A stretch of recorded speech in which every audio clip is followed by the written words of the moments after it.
Da-da-da. Da-da-da. It's a Thursday morning. You're hanging out in the break room. Rochester's Classic Rock 96.5 WCMF. How's it going, buddy? Pretty good, buddy. What's going on, female buddy? Doing good, buddy. 42 degrees right now. The chili. Someone was very upset with the cold this morning. God damn. Even though he's wearing a turtleneck and a blazer. Well, it's turtleneck season, I guess. He looks here. He looks like an assistant pit boss at a Reno, Nevada off-strip hotel casino. I used to be somebody. You know what you look like? What's that? You look like I think we're doing this bit later. You look like a flunky assistant trainer to a former boxing belt holder at a press conference. The boxer you are representing has a bald spot that he's not letting, but he's holding the hair around it. Okay, so if you listen to the show around this time yesterday, we were talking about an amazing opportunity that Kimmy's husband was taking advantage of. Yeah. Mm-hmm. He got to go to Yankee Stadium with your dad and your brother. Yep. On a whim, they just decided to buy tickets and go watch some playoff baseball. Took a little 24-hour trip. So they were at the game last night, and they got to see an amazing game. Yeah. If you are just waking up right now, the Yankees extend the 3-game series. They won 4-3 last night. So it goes to a winner-take-all wild card game 3 this evening. Damn. So great experience. By the way, he posted where his tickets were. Those were only $100. No, so you could get in the door for $100. I think they paid with fees like about $200. Still pretty good deal. Still pretty good. Still pretty good deal, especially for that game. Yeah. Tommy, you're not a sports guy. No. Right? And I thought this trip, to me, sounded like a nightmare. Well, your biggest issue with the trip was? 3 guys in a car, and one of them's my father-in-law. Okay. And I had made the argument, Yeah. With this on the horizon, once you get through the car ride, you get this amazing experience, totally worth it. Yeah. So Kimmy this morning comes in, and she starts breaking down the entire experience, because your husband's not home yet. He's still in New York. Yeah, I would assume they're coming home this morning. Yeah. But there was one specific thing you told us that we could not wrap our heads around. So, my dad, when he goes on a road trip, he has a plan, right? He has an idea of how things are going to go. And at some point, they all 3 agreed, we got to stop somewhere. We got to take a break, got to get some gas, maybe go to the bathroom. Sure. But the problem was my dad didn't want to stop until he found a place that had an Arby's. And Arby's aren't all over the place, No, man. they're not. Fun fact, I think they had to keep driving for a while before they actually stopped. Is he a big Arby's guy? I mean, I do remember him getting Arby's quite a bit as a kid. I don't know if he still goes to Arby's. I mean, I don't even know where the closest Arby's to him would be. I didn't even know what a go-to. If I went into Arby's, I don't have a go-to. Oh, yeah, I got to have that. The answer is Big Montana, but that's beside the point. All right. Your dad is the first man in history. Yes. Keeping Arby's in business. Who seeks seeks out an Arby's? No. I don't know. I've never heard of anyone seeking out an Arby's. He really wanted an Arby's. I'd dime for some roast beef. Road beef. If Arby's were to do a real ad campaign, their tagline should be, "Okay, fine, we'll do Arby's," because that's exactly how you end up at Arby's. Fine, right? In Henrietta on West Henrietta Road, right? You go to Arby's because you don't feel like KFC, which is right next to it. Yeah, it's basically everybody's third choice. And here's the thing: Arby's isn't bad. No. But it's never top of mind. But usually when you're stopping, too, you find somewhere with a bunch of options so, everybody can go off and do their own thing. Apparently, this was really the only thing around where they stopped. I can't even think of an Arby's commercial that would, run in my head right Isn't it Where's the Meats? We have the meats. They haven't run that in years. So, but it's just the guy with the voice. He talks like this. They run it all the time, but you're right. It never sticks out. Yeah, and isn't that actor dead? I don't know. Who did the voice? He does CNN. That's James Earl Jones. That's James Earl Jones, bro. No, it's not James Earl Jones. I think is it Ving Rhames? Oh. Arby's, we have the meats. I could do it if he does. All right. Arby's, we have the meats. Fine, we'll do. Wait, how do I got to do it? Meats. No, you're not doing it. We have the meats. You're not doing it Dick Vitale style. We got the meats, baby. You're an idiot. Who does the voice for Arby's? Ving Rhames? Rhames. Okay. I had called your dad sad a second ago. I'd like to retract that. The fact that I knew that Ving Rhames was the voice of Arby's. That's amazing. Not James Earl Jones. Makes me feel... It says commonly mistaken for James Earl Jones. So I'm only a half a racist. All right, I feel good. Okay, so, did your dad put in, the GPS Arby's? I think he was just looking for signs, how, they'll 'Cause they're tell on you the what's coming thruway. up. Yeah. Because I don't think I think it was, I'm assuming they stopped somewhere before or after Binghamton. So they would have to get off the exit, though. Yeah. Because there's no I don't think there's an Arby's on the throughway. Oh, No, right? there isn't. they didn't stop at one of those little throughway stops. So you had to pass all that food to get to an Arby's off the throughway. And now that I'm thinking, like when I see a lot of those restaurant signs driving with my daughter and everything, I don't remember ever seeing an Arby's on the sign. That's what I'm found saying. one. Like you would have to go to like a bigger metropolitan area, right? Like a You'd have Utica to be or Syracuse yeah, or something like that, and then drive around till the Arby's showed up. Yeah. Unless you put in your GPS Arby's, in which case your GPS would reply, "Are you sure? Do you not see Popeyes?" Do you want our house?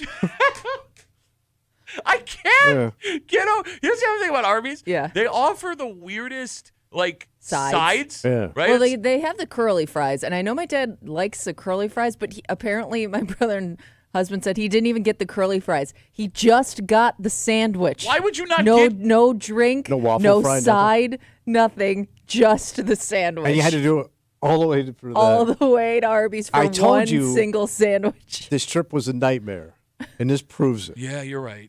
This is why you don't want to do these trips. If I was in the back of a car and I watched my father-in-law look for an Arby's, get to the Arby's, and order only a sandwich, I would think that he has bodies buried in his basement. Did the boys also, because your brother and your husband are in the car, Yeah, did they Arby's? so my husband took a video of it. My brother's driving, my dad's in the passenger seat, and they're just sitting at the drive-through, like they're at the speaker while my dad reads the entire menu to decide what he wants. Like I hope there wasn't anybody behind them. So he didn't even have an idea what he wanted. Nope. He didn't go there for a specific thing. Oh, God. He just had Arby's in mind. Okay, so Do you remember when I told you I'd rather be lonely than annoyed? Yeah. This is why. Yeah, look, I'm having a hard time arguing with you right now. Because I'm even looking at the Arby's menu, and it's making me uncomfortable. Yeah. You can buy Don't they have waffle fries, too? I think I thought it was curly it's curly fries. I don't was think their you're thing. thinking of Yeah. Chick-fil-A. Oh, okay. Yeah. So like I'm looking, they have ham sandwich sliders. Ooh. Really? All right. Sliders is a weird thing to I like get a ham in sandwich. Well, you're fast gonna buy food. Like a ham and Swiss? a ham sandwich from a fast food restaurant? There's Oh, a I mean, reason why. well, I'm there. Maybe What I are you get the ham talking about? sandwich. Name another fast food restaurant that sells you a ham sandwich like it's the goddamn depression. What are you doing? Yeah, like why not get like a sub? If you're craving a Thank you. But they sandwich, don't I'm do going subs. to some type of Oh, sub yeah. shop, like even Subway, Or anything. Jersey Mike's. Yeah. Yeah, like I mean, think about how easy it is to make a ham sandwich. Like a sub, there's a lot involved there. Yeah. A ham Yeah. sandwich is just ham on bread. Yeah. Like it's the easiest. Well, they got to give you cheese, though, right? Well, And okay, fine. I'll put my own cheese Is on it hot? too. Is it a hot ham? Probably hot ham. I like a hot ham sandwich. Hot ham comes Not through. too hot, though, 'cause I don't burn my hand while I'm in the car. A Luke ham Yeah. sandwich. I'm looking at the sides at the Arby's menu Yeah. right now. Okay, so you got the curly fries. Those are the standards, right? They got your crinkle fries. All right. You can get mozzarella sticks as a side. Kind of cool. All right, here's the thing. That's a little out of left field. It is out of left field, but mozzarella sticks through a drive-through are dangerous. It's not a great road food. It's not. Because that requires like a little marinara sauce. Now, I can go plain mozzarella stick. I got to have something. They're also like your fingers end up being super greasy Oh, when yeah. you're done with that. Yeah. They have jalapeno bites as a Like side. those poppers. Yeah. Those are tasty. Okay, but again, this isn't like so the, random though. But now I'm going to need some water or something. and it's not the distillery where I'm watching a basketball game. Yeah. Right. I'm at a fast food restaurant. 252 WCMF. Kimmy's dad, her husband, and her brother go down to the Yankees game yesterday. Tommy said he was out on this trip simply for the road trip with his father-in-law. Yeah, they're always a nightmare. And I go, no, you're wrong. Until we find out that You have them singing road songs and swinging, root beer down the road. Kimmy's dad, on the way down, stopped to Dragged look. everybody to Arby's. He specifically looked for an Yeah. Arby's. Yeah. The first man in America to ever seek out an Arby's. Let's talk to Mary. Hey, Mary, you're on CMF. Hey there. Good morning. Hello. They have potato cakes. That's their big thing because they were gone, I guess, because the sign that's you can see from the street says they're back forever. Forever they're back. So people were Forever. I guess they got rid of it. People really complained. No, I enjoy the potato cakes. They're So is quality. it like a latke? Like a potato latke? Yeah, it's like think of it like a hash brown more at McDonald's. Oh, with okay. salt. Yeah, all pretty right. much. Yeah, But soft. they don't. I don't think they have the sour cream anymore. They don't offer that. Those bastards. We'll give you ranch. You know. All right, Mary, do you also seek out Arby's? No, but there's one on the way to Henrietta, Okay. and there's one in Brighton, Pittsford too. There right is? There.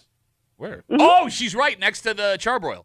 Oh. There is? Yeah, now right I can behind picture Whole it. Foods. It's right behind Whole Foods. No, Right she's behind right. it. Arby's only picks the highest of locations. You want Arby's? You're going to have to find us. Good luck, Kimmy. Yeah, you're going to have to make a U-turn somewhere. Mary, thanks for the call. Great talking to you. Right on. There goes Mary. No, I mean, think about it. Every Arby's that exists, there's like a bridge and a troll, and you got to answer 3 questions to get there. Because even the one in Henrietta, it's next to a Starbucks and then next to that beverage company that you drive your car through. That's in Henrietta? Yes, it's on West Henrietta Road. It's been there forever. But if you're not looking for it, it is very easy. Yeah, I can't even see it in my mind. All right, so Chris writes us on Instagram, Duffy on WCMF. We can make it 2 people, like Kimmy's dad. Yeah. He says, I, in fact, drive miles for Arby's as well. Because you have to. Nothing beats their beef and cheddar and potato cakes. All right.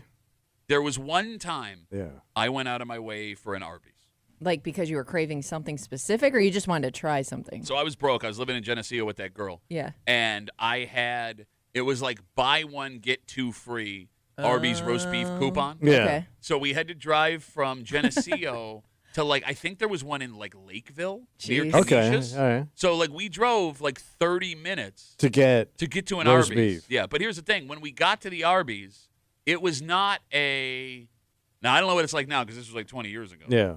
But it was an Arby's they hadn't it wasn't taken care of well. Oh. And it was one of those moments where I was Way to sitting, run down Arby's. I'm sitting across from this girl who I'm living with who we don't really like each other at this point. Yeah. We did this only to save money, but probably spent more money on gas getting no there. kidding. Because that was during $5 a gallon Yeah. gas time. It was one of those moments in the movie where you knew it was over.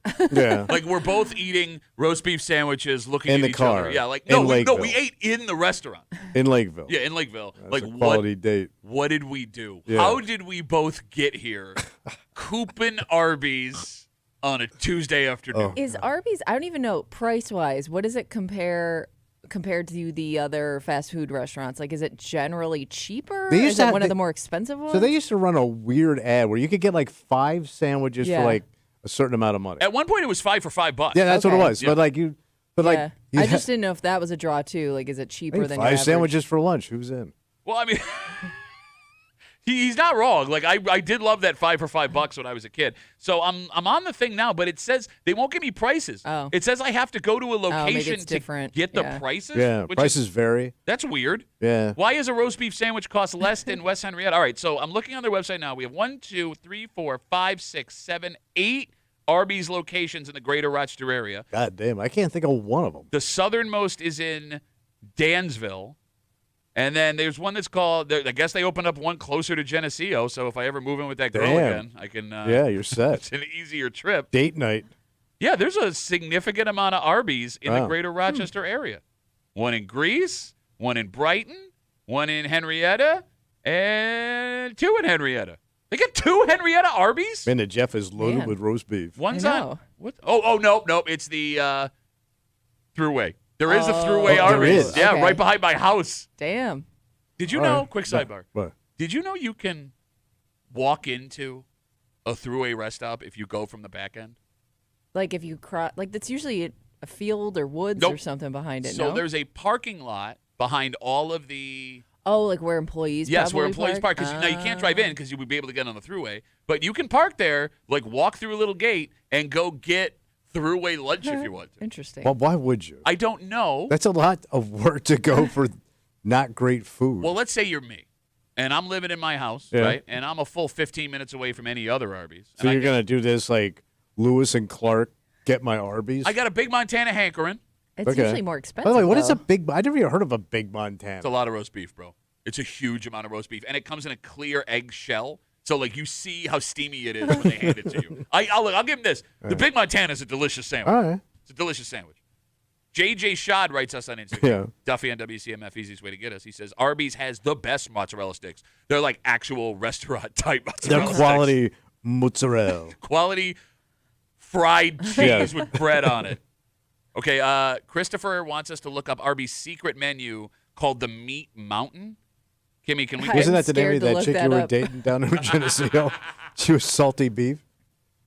by the way, every guy has a bed with a salty beef or two. Meat Mountain? I am excited to find out. Okay, what it's an unofficial secret menu item consisting of a large stack of various meats from the Arby's menu, including chicken tenders, roast beef, turkey ham, bacon, and others along with cheese and bread. So it's all the meat on the menu piled on one yeah, sandwich. but it does have chicken tenders on it too. Okay, hold on. I might be in on this. It looks good. Roast beef and chicken That's too tenders. much food. Shut up. I don't want chicken tenders in my sandwich. Why would you not want that? Oh, wow. I don't want like breaded stuff on bread. Why? Yeah. No, I'm asking why. By the way, they couldn't squeeze an egg in there. Oh, yeah. Can we get an egg on it? Yeah, Oh! You probably could. Bro, I'm looking at this. Looks amazing. Yeah, I don't even know how you bite into that. How high is it? It's pretty high. Yeah. It's pretty high. So how do you even eat it? You have to cut it up. No, you could be a man and just open your mouth and eat it. And you're going to be wearing half of it in your lap in the car. Shut up, you bitch. God. I don't want to stain my pants. Bro, look at this. Chicken tenders, roast turkey, ham, corned beef, Angus steak, beef brisket, roast beef, 3.5 strips of bacon, 1 slice each Wait. of Swiss and How much cheddar does cheese. that Wait, cost? there's bacon on top of that Oh, too? yeah. Yeah. Why not? Can you Google what the cost of a meat why mountain It's not probably tell ya? market price? Yeah, it's like it's probably as much as a goddamn lobster tail. Oh, wow. Okay. I bet you. How 20 much if it's close to like a lobster roll? 2025 prices show around between $20 to $25 for just a sandwich. A $25 sandwich. Might be worth it. You Yeah. can get a lobster roll. I guess it No, you depends on how can't. much extra stuff you add onto there. When's the last time you got a lobster roll? I told you we went to Boston and they got Well, you go to Boston and you went to Bobby Orr's joint. Bobby Orr's lobster rolls. End to end, the best lobster roll you'll ever have. Bad news, everybody. What? Paul wrote us on Instagram with a screenshot that says they have discontinued making the Meat Mountain at Arby's. Well, I guess you Too can make many your Oh, own. wait, no, I'm sorry. Nope, not the Meat Mountain. The Big Montana has been discontinued. Oh, your Why favorite. why would you discontinue the Big Montana? Nobody wanted it. You can still get a medium jersey. Okay. They can't all be gold, people. All right, Right. we're working without a net here. We have a dynamite. Yeah. R.I.P. Big Montana. Got a break room for you this morning here on CMF. It's Thursday. You know what that means. I think we're going to bitch it out, buddy. That's right. Bitch West Theater coming at you just after 7 o'clock. Also just after 7. You know, we're talking about branding and franchises and stores that you love, you prefer. Yeah. All right. A list was put out yesterday by USA Today involving the best grocery stores in America. Yeah. Did you see it? No. Okay. Well, Uh-oh. sounds like it's BS. Okay. Look.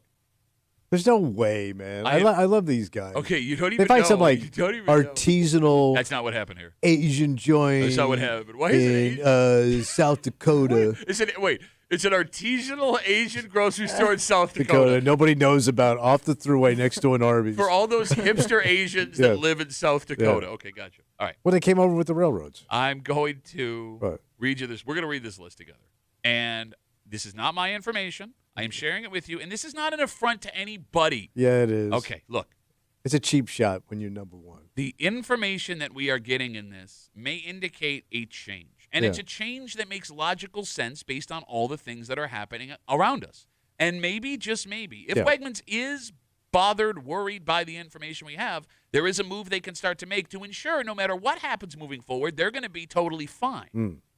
Again, I don't want this to be you just flipping out because you're just going to flip out. I'm not going to flip out. You're already flipping I'm out. not flipping out. Get your Big Montana. We'll calm you down.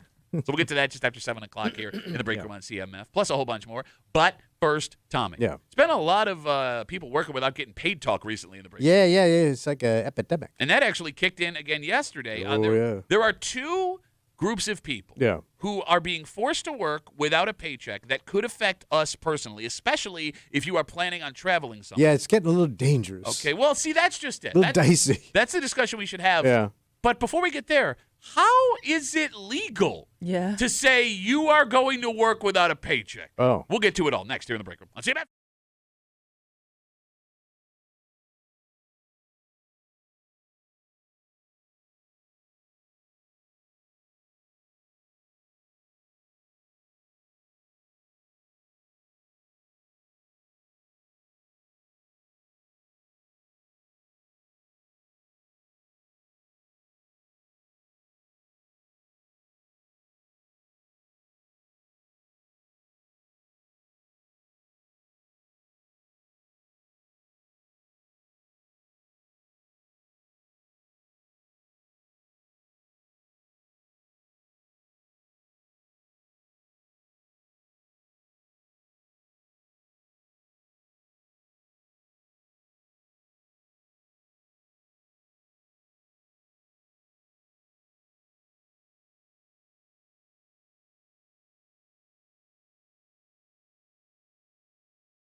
There's a lot of talk the last couple of weeks, at least on the show, about having to go to work and not getting paid for it. Yeah.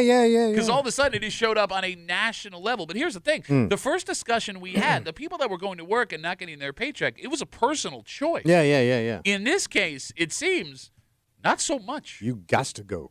You're hanging out in the breaker, Rochester's Classic Rock 96.5, WCMF, just after 6:45. Yeah. If you are a parent, you're going to want to sit tight and hear this. Okay. Because we're looking to save money anywhere we can.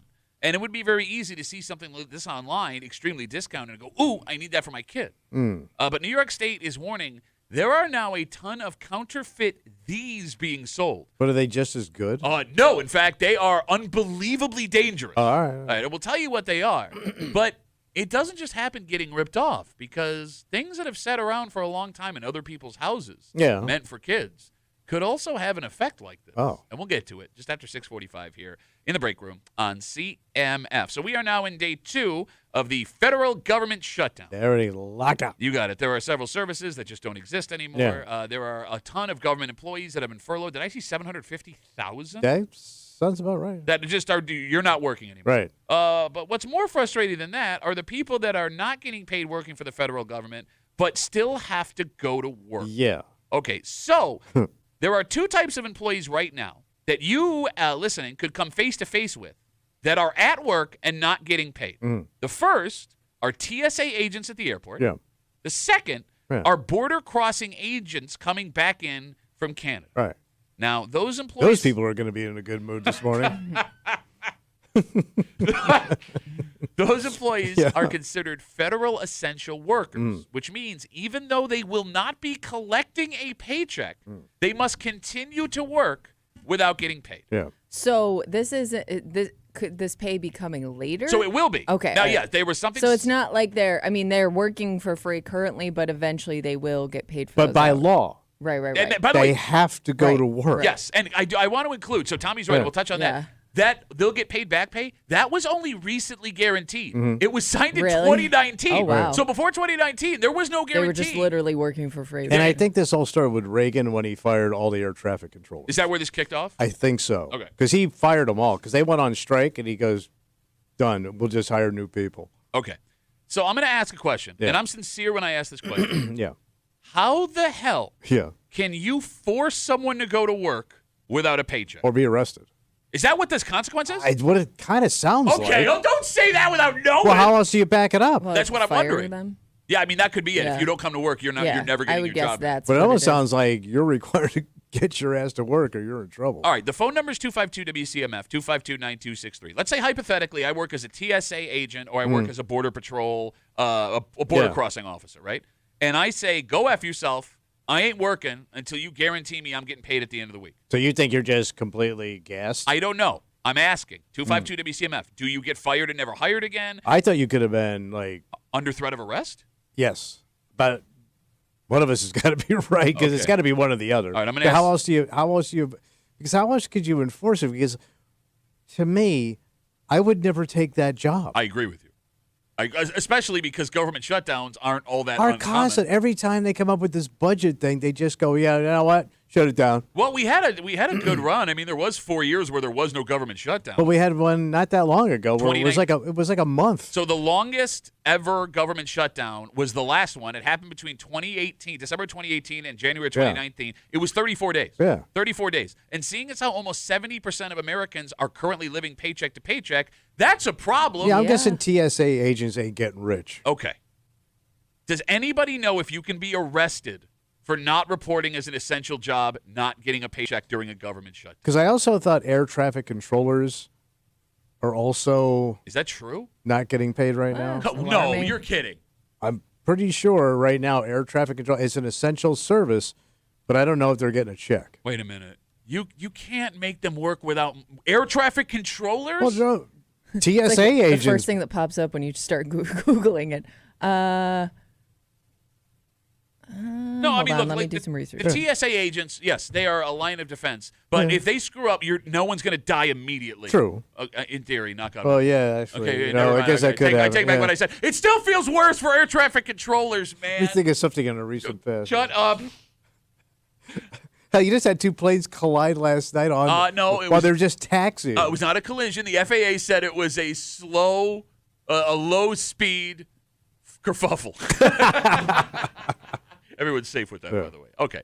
So with all of this, yeah, it ain't good. Phone number is 252-WCMF, 252-9263. If we're going to be selfish, there are bigger potential issues here. Sure. So for TSA specifically, they did a story on News 8 last night. Adam Chodak sat down, talked to a Nazareth College professor What old Chodesy say? with a background in government financing and shutdown. And he said historically, when this stuff happens, we will start to see TSA agents call in sick. Yeah. Because that's their only real way of sticking it to the man. All right, so then you could C-block it by just saying, I have a health issue. Exactly. Now, not everyone's going to call in sick at the same time. But he says with the sick outs that we may see with TSA and border agents, that will close lanes and back up travel across the country. So if you're traveling right now, it's got a C. And what C-ucks more, like these people aren't giving a week's notice like I'm going to be sick. Like, it's possible you go to the airport and everyone is working.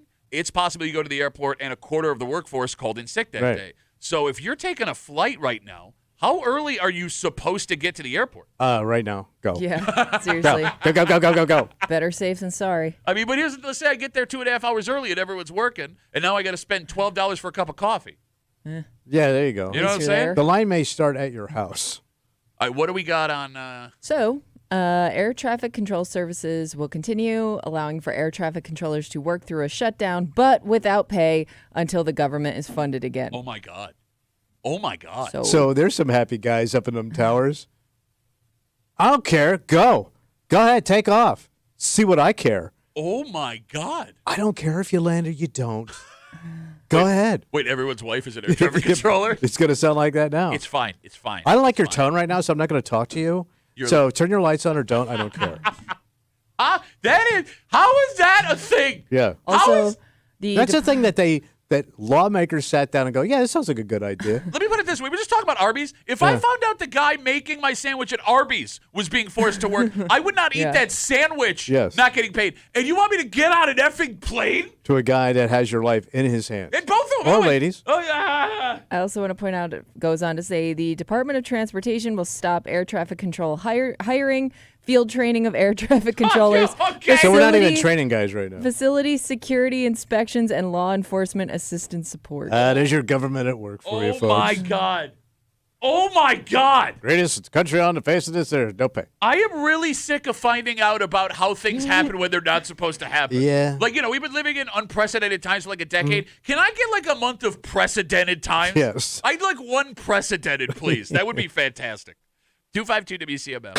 252-9263. It's funny. Like we had said earlier, we are on a run of stories about government employees having to go without a paycheck because over the last 2 months, we found out that there are still city school district workers who have not been paid their entire paycheck for work they've done over the summer. All summer. Yes, and into the first couple of weeks of school. And we haven't heard, Kimmy, that there's been a resolution to that situation. No, there was. It sounds like they keep giving dates. They're working on it. And those dates come and go and nothing happens. It's you and me back in the day. Yeah, I could put a little on it. No, I thought I said that. But, I mean, the big difference here is if someone were to quit the city school district, they could go find another job and there wouldn't be any consequences. Whereas here, can we Google, Kimmy, if you can be arrested for not showing up to work as a TSA agent or a Border Patrol officer during a shutdown? Well, it sounds like I guess that sickness thing blocks it for you. Okay, but you can't sick out for 4 weeks. True, yeah. You know what I mean? Until you get paid again. And, here's the thing, man. If you're following what's going on in the federal government, it doesn't look like they're anywhere close to a resolution. No. And the last one that happened went 34 days, and it was less contentious than this. Sometimes they just throw all right, we're going to just do it for – we're not going to solve anything yet, but we're going to do it for a month. Okay. Until we figure it out. No, but they were trying to do that, and they couldn't even do that. Right. That wasn't even getting done because that has happened up to this point in recent weeks. Kimmy, do we? No, you're not going to be arrested, but it says it's going to treat it the same as any other day you miss. So, they could fire you. They could reprimand with suspension for your failure to What am I going to do? I'm not going to get paid for going to work. They take away your birthday. What a stupid. Yes. If I work for TSA, I mean, how long do you go before you say F this, I'm gone? Yeah, you can't blame these people. I mean, you got to eat. You got to feed your family. You got to pay your mortgage. Thank you. Thank you. By the way, do you really want these people? If I'm going to work, I'm pissed. Yeah. I'm just effing pissed. Even if I'm pushing through it, I ain't giving you 100%, man. 100%. Because you ain't giving me nothing. 100%. I'm not giving you 100%. Right, yeah. And like, think about this too. Like, even if they are able to do their jobs to the quality that they should, are able to put all this stuff aside, there's still front-facing federal government employees. These Border Patrol officers taking you over the border and the TSA agents are interacting with thousands of people every day. Yeah. You want that? Yeah. You want that? Like, God, like, give me a reason if I'm a TSA agent. Like, give me one attitude, one guy with attitude, just so I could lose my crap. But I might be that guy that's working the X-ray machine, not even paying attention. You know what I mean? Like, okay, go ahead. Oh, yeah, look at that. It's a hair blower with a scope. Yeah, let it go. We'll wrap it up with Jesse. What? Writes us on Instagram, Duffy at WCMF. He says, we're so effed, parentheses, ask Kimmy to say the whole word. Oh, yeah. Cuss mouth Kimmy. Let's take a break. Look, you can be forgiven for thinking saving money on this would be a really good idea. Okay. All right. But here's the thing. The New York State government is telling you, do not do this. Oh. Because there are an alarming amount of these being sold online that are counterfeit. And you say they're dangerous? Oh, like, this might be the most dangerous counterfeit thing you can buy. And people are buying these things unaware that they are not authentic. Okay. We'll tell you what they are. But the problem is, it's not just getting got on the internet. Who's getting gotten? That can hurt you. It could be something as simple as someone that you know thinking they're doing you a solid for your kid. And we'll get into all of it next here in the break room on CMF.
if you got little ones, you're going to want to listen up. Yeah, what's going on? Well, sometimes saving a buck is going to cost you more than you understand. Oh.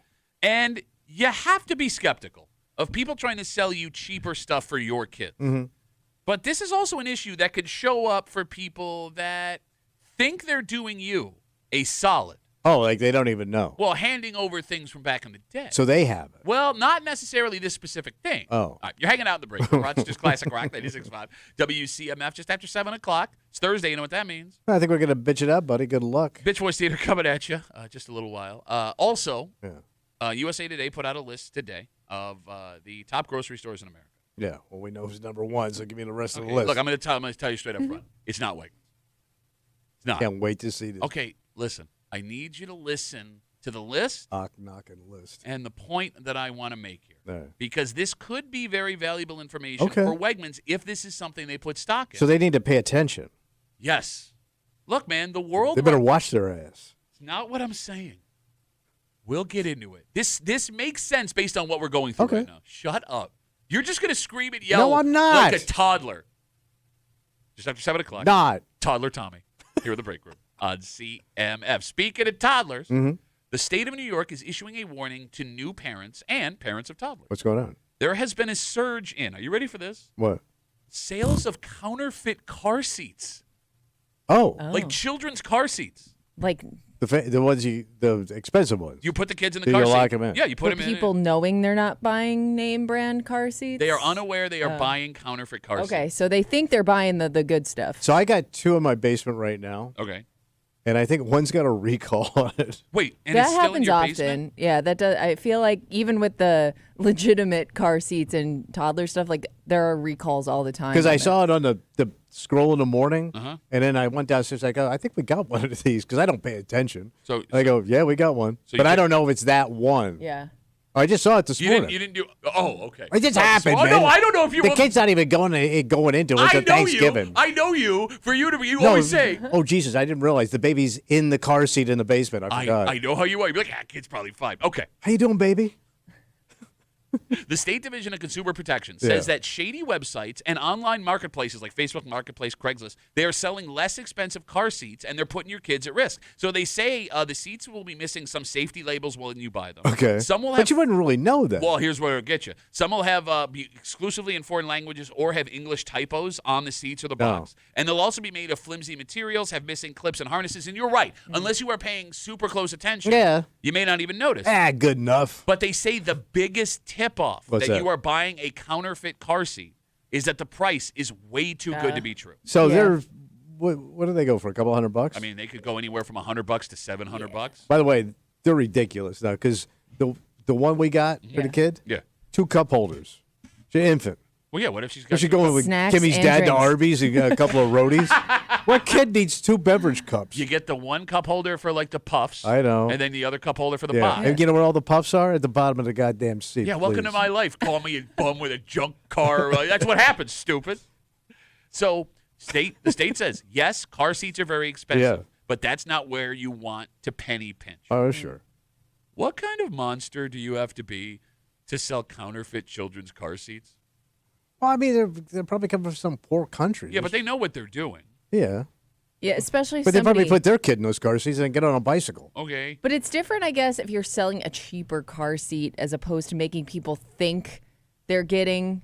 You know what I mean? Like it's not like these people are going in thinking they're buying a knockoff. Like Yeah. people think they're getting the legitimate safe thing. Well, but even if you're selling a cheaper car seat Yeah. that isn't protecting Yeah. children, Yeah. What's the point? you're still a Yeah. monster. Yeah, you are. Because there are some parents, let's face it, that look, I gotta save money anywhere I can, and you might think like this is good enough. Yeah. Right? It's gonna protect my kid just fine. And according to the state, Not so much. It ain't doing that. Gimme, can you Google what the average price of a child's car seat is when you get a chance? They look like they got to go for a couple $100. Well, no, I do remember that was the biggest sticker shock when we had Stella, our first one. Yeah. Like going into that, Babies R Us at the time when it was open. It was, okay.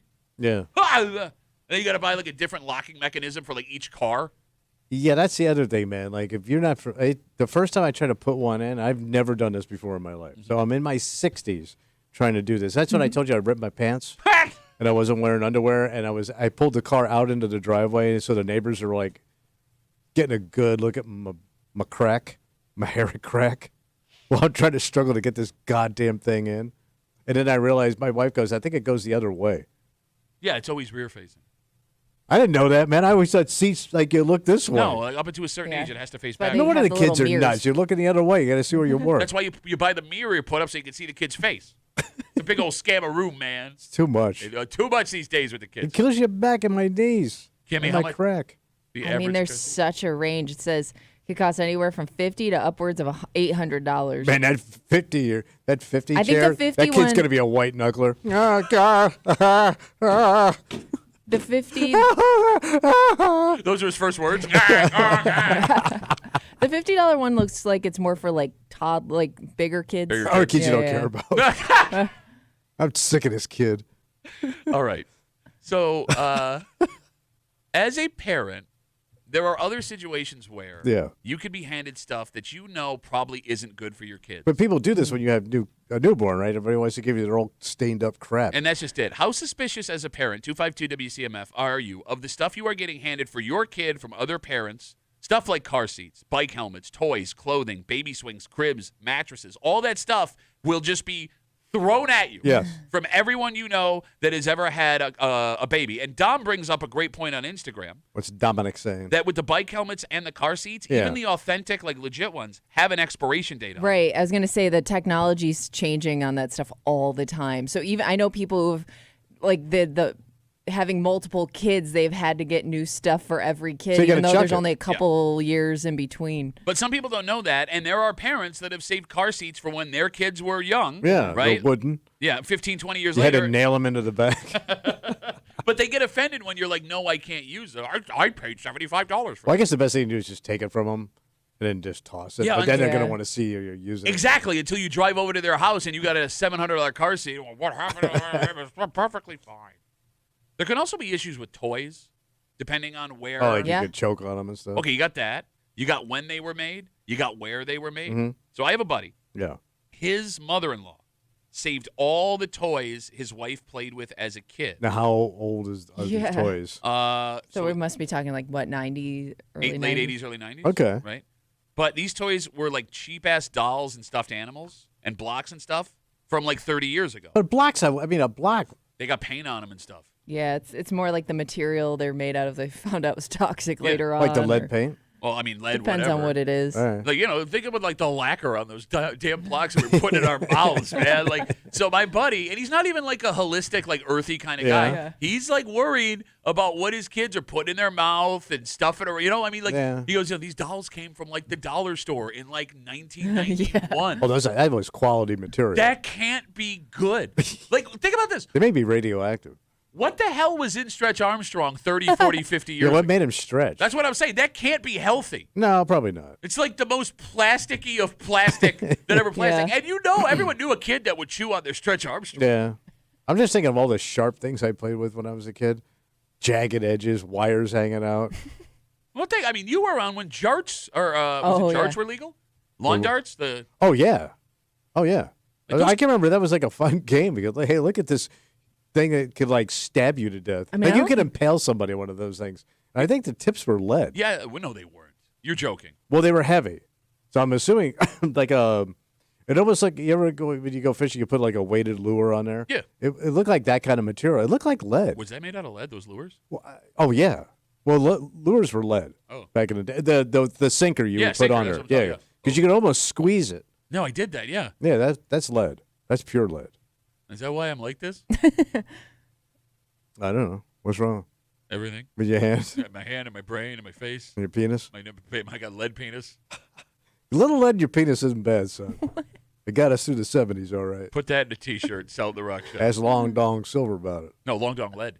252 WCMF. We're talking about the state of New York is issued a warning. People are unknowingly buying counterfeit car seats online, shady websites, and like Facebook Marketplace, places like that. They say if the price for this new car seat is too good to be true, it is. Okay. And these car seats, it's not just a matter of lower quality. They're legitimately dangerous and will not protect your child. And like the problem with this, whether it's the car seats you bought online or the stuff that people are giving you from their children in Yeah. past, if they want to give you the stuff, they think they are doing God's work. Yeah. Like you said, they will be easily offended if you tell them, no, we're all set. Right? Like, you don't want to give that I'm better than you vibe. Yeah. But you don't want your kid going anywhere near that stuff that they want to give you for your child. So what do you do? It's a great question. Because you look arrogant as like I know parenting better than you. It's changed. But like, it you're kind of has. like, but you're kind of like rubbing it in their face. Okay, I never got parents that are like, well, we nailed parenting when I was a parent, and it hasn't. We've had no improvements since. But that's every parent I ever met. How? Like you'll do it. You will do it when you are done and you meet. Like when your kids have kids, you're gonna have them eye rolling moments going. Look at this. Yeah. We didn't do it. We didn't have all that back in the day. I will not be that guy. I will not be that We guy. didn't have robotic diaper changes. I would have killed for a robotic diaper changer. There will be something. Yeah, there it will be is. something. It's There's gotta be. inevitable, man. Yeah. No, but if you use logic and reason, right? Like everything else in the world moves forward. Technology moves forward. Food science moves forward. Regular science moves forward. Radio entertainment stayed exactly the same. But everything else moves forward. Why would parenting and parenting theories and parenting tools not also move forward? Obviously it does, but you get stuck in your ways, and you think when you were doing it, you nailed it. Or something that your parents did that you feel like made you a better person. Maybe that's seen as like bad now or something, and you might think, well, like I want my daughters to experience that. We got a ton of Instagram messages coming in. Nick writes us on Instagram, Duffy and WCMF, easiest way to get us. He says, we had 3 car seats given to us that were expired. We used them anyways. Okay. Hold on back there. I didn't know they had an expiration date, like Yeah. a pack of cheese. It's the foam. The foam, as it gets older, becomes. I would just think the straps get loose. It doesn't. Could be that. I'd be worried Just about way the it goddamn wears, straps. the wear and tear. This Instagram message coming in from Dan. Dan says, my wife flipped when my dad brought out toy guns from the basement I had when I was a kid. Oh, the cap guns? That talk with my dad went as well as you think it would have. Inappropriate toys. Well, cap gun. Yeah. Or it just says guns. Yeah. Well, I feel like it was starting to change a little bit after we were kids, like where it was they didn't make guns look as real as they used to. You know what I mean? I mean, like, I had the realest looking of guns. That's what I mean. Like even something like that, I would be nervous my kid having. I had the coolest weapon of all time as a kid. I think I told you this before. You did. I had a bazooka. It was a G.I. Joe bazooka, and then you pump the handle, and then you drop whatever you want. Usually it's like a tennis ball, and you put it on your shoulder, and you fired it. It was like the coolest goddamn weapon. And I'm like a little puny-ass kid. So, like, the bazooka and me were like the same. Did it send you flying backwards? It had a, Call it, from bazooka and tennis ball? it had a little recoil to it. All right. I guess the moral of the story Don't is, give your kid a bazooka. well, that's a good lesson. That's lesson 1. Look, I mean, if you feel uncomfortable with your kid doing it, you're the parent. Make the decision. Don't feel bad about But it. it is tough when you're trying to say, like, you're just starting out in life. You got a kid, and then the cash is overwhelming. Agreed. I mean, there's a reason why. They're the most expensive things you will ever do. Yeah. Right? I mean, what do they estimate it's $250,000 a kid from age 0 to 18? And And that's just to keep them alive. That's not like that's extra just base stuff. Yeah, you got it. Yeah. I said peanut butter and jelly. Yeah. Well, peanut butter, very expensive. Have you seen these days? Let's take a break. It's Thursday. You know what that means? It's time, buddy. Yep. Get your bitch on. Bitch Voice Theater coming at you. All right, look. Speaking of being a bitch, don't be a bitch here. All right. I'm going to give you the results of this supermarket Yeah, can't wait to study. hear. The best supermarkets in America. All right? You seem to love these studies. Look, I think... Brings us all back down to earth. Well, it's not about loving it, Kimmy. It's not about back down to earth. And here's the thing. This may be an irrelevant study for a reason I'll give you. It may be completely irrelevant. Yeah. However, like we just said, things will change. It does. And the smartest business minds What do they do? see that change and they adjust. Okay. And there may be something Wegmans can do based on these results and how we are all living right now to ensure that no matter where things go in the future, they're going to be okay. All right. And we'll get into it next here in the break room on CMF.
Tommy Muley is about to freak the F out. About what? Look, it's going to be okay. It's just an opinion. It is just an opinion. Yeah.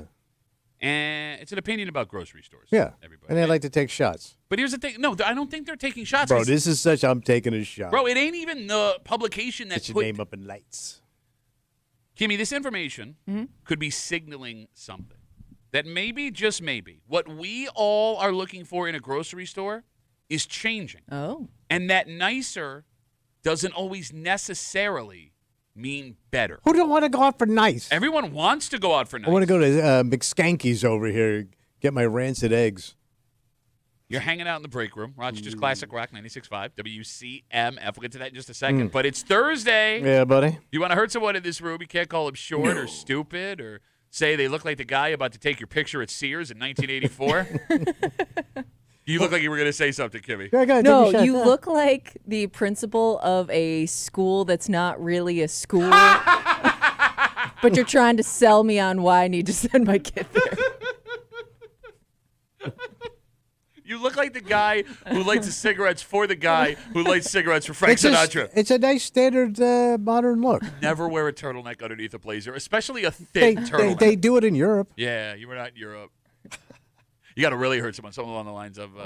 Pat Duffy, I don't want to go to Wegmans anymore because it's too classy and nice. I want to have a nice rough experience down at McRuffy's grocery chain. Go down there and meet a couple of former radio hosts that are probably working the counters down there. By the way, there are multiple... Because I'm just a po grocery eating little bitch. There are multiple former radio hosts that work at Wegmans, and I never said I don't want to go to Wegmans. But we're going to head ourselves. Okay, go ahead. Because we take all your bitch voices. We run it back for you. We call it Bitch Voice Theater, and it happens now. Let's CMF! And now, Bitch Voice Theater, featuring Thomas Muley, accompanied by Patrick Duffy. Oh, I'm Pat Duffy. I want a little community tool shed so I can go grab my tools over there and never return them. I'll have saws full of chips, actual Tostitos chips in my saw blades. Wait. Because I'm a non-tool little bitch. Are you talking about chips from Born Soil? Yes. I can, but I got to hide it. Why? Why? Because you're I a have... bitch. It's Tommy, and I'm a big old tough guy. I do what I want all the time. Step when I'm in a house that I don't pay for. My wife says I can't have a drink when I had no kid and kids because I'm a scared-ass, puss-ass bitch. Oh, I'm Pat Duffy. I don't want to go outside. I want to sit on my couch because I hear there's little snakes and they'll bite me out there. So I'm going to be a little couch turd because I'm just a couch turd sitting little boy with my kettlebell. He can't even explain what he does. Well, he tried. But you're not going to understand. Because I'm a stupid-ass water rock bitch. You were saying, Dave. I'm sorry. Oh, I'm Pat Duffy. I want to be a criminal with a heart. I'm going to ask my daddy for some philosophy advice, even though I trash him on the show every day. But I use it when it's convenient because I'm just a manipulating little bitch. In my defense, I was 9, so I didn't. Papa, I'm in trouble, Papa. And he's on the high honor roll every semester. Ooh, I have a little smarty pants. So I'm Pat Duffy. I apparently got into Kimmy's closet this morning and decided to wear her little hoodie blouse this morning because I'm just a hoodie blouse wearing little bitch. What time's yoga class there, we are Tina? wearing, we may be wearing the same You're wearing the sweatshirt. same color. We're wearing top. the same. And that was Bitch Voice Theater on WCMF. All right, I have in front of me What do you got? a USA Today Reader's Choice list Ooh, that's a quality rag. of the best grocery stores in America. Yeah. And I want to be clear. This is not the standard list that we talk about every year that ranks Yeah. where the grocery stores, what they are. This is a Reader's Choice list. Okay. Based on reviews. This is customers. You got it, yes. Right.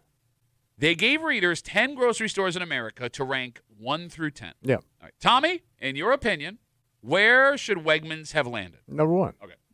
I mean, they reinvented the grocery game. All right, they and did, everybody else is chasing. they did not come in number 1. All right, there goes the old man wave. Kimmy, I'm going to give you a guess. Out of 10, where do you think Wegmans showed up?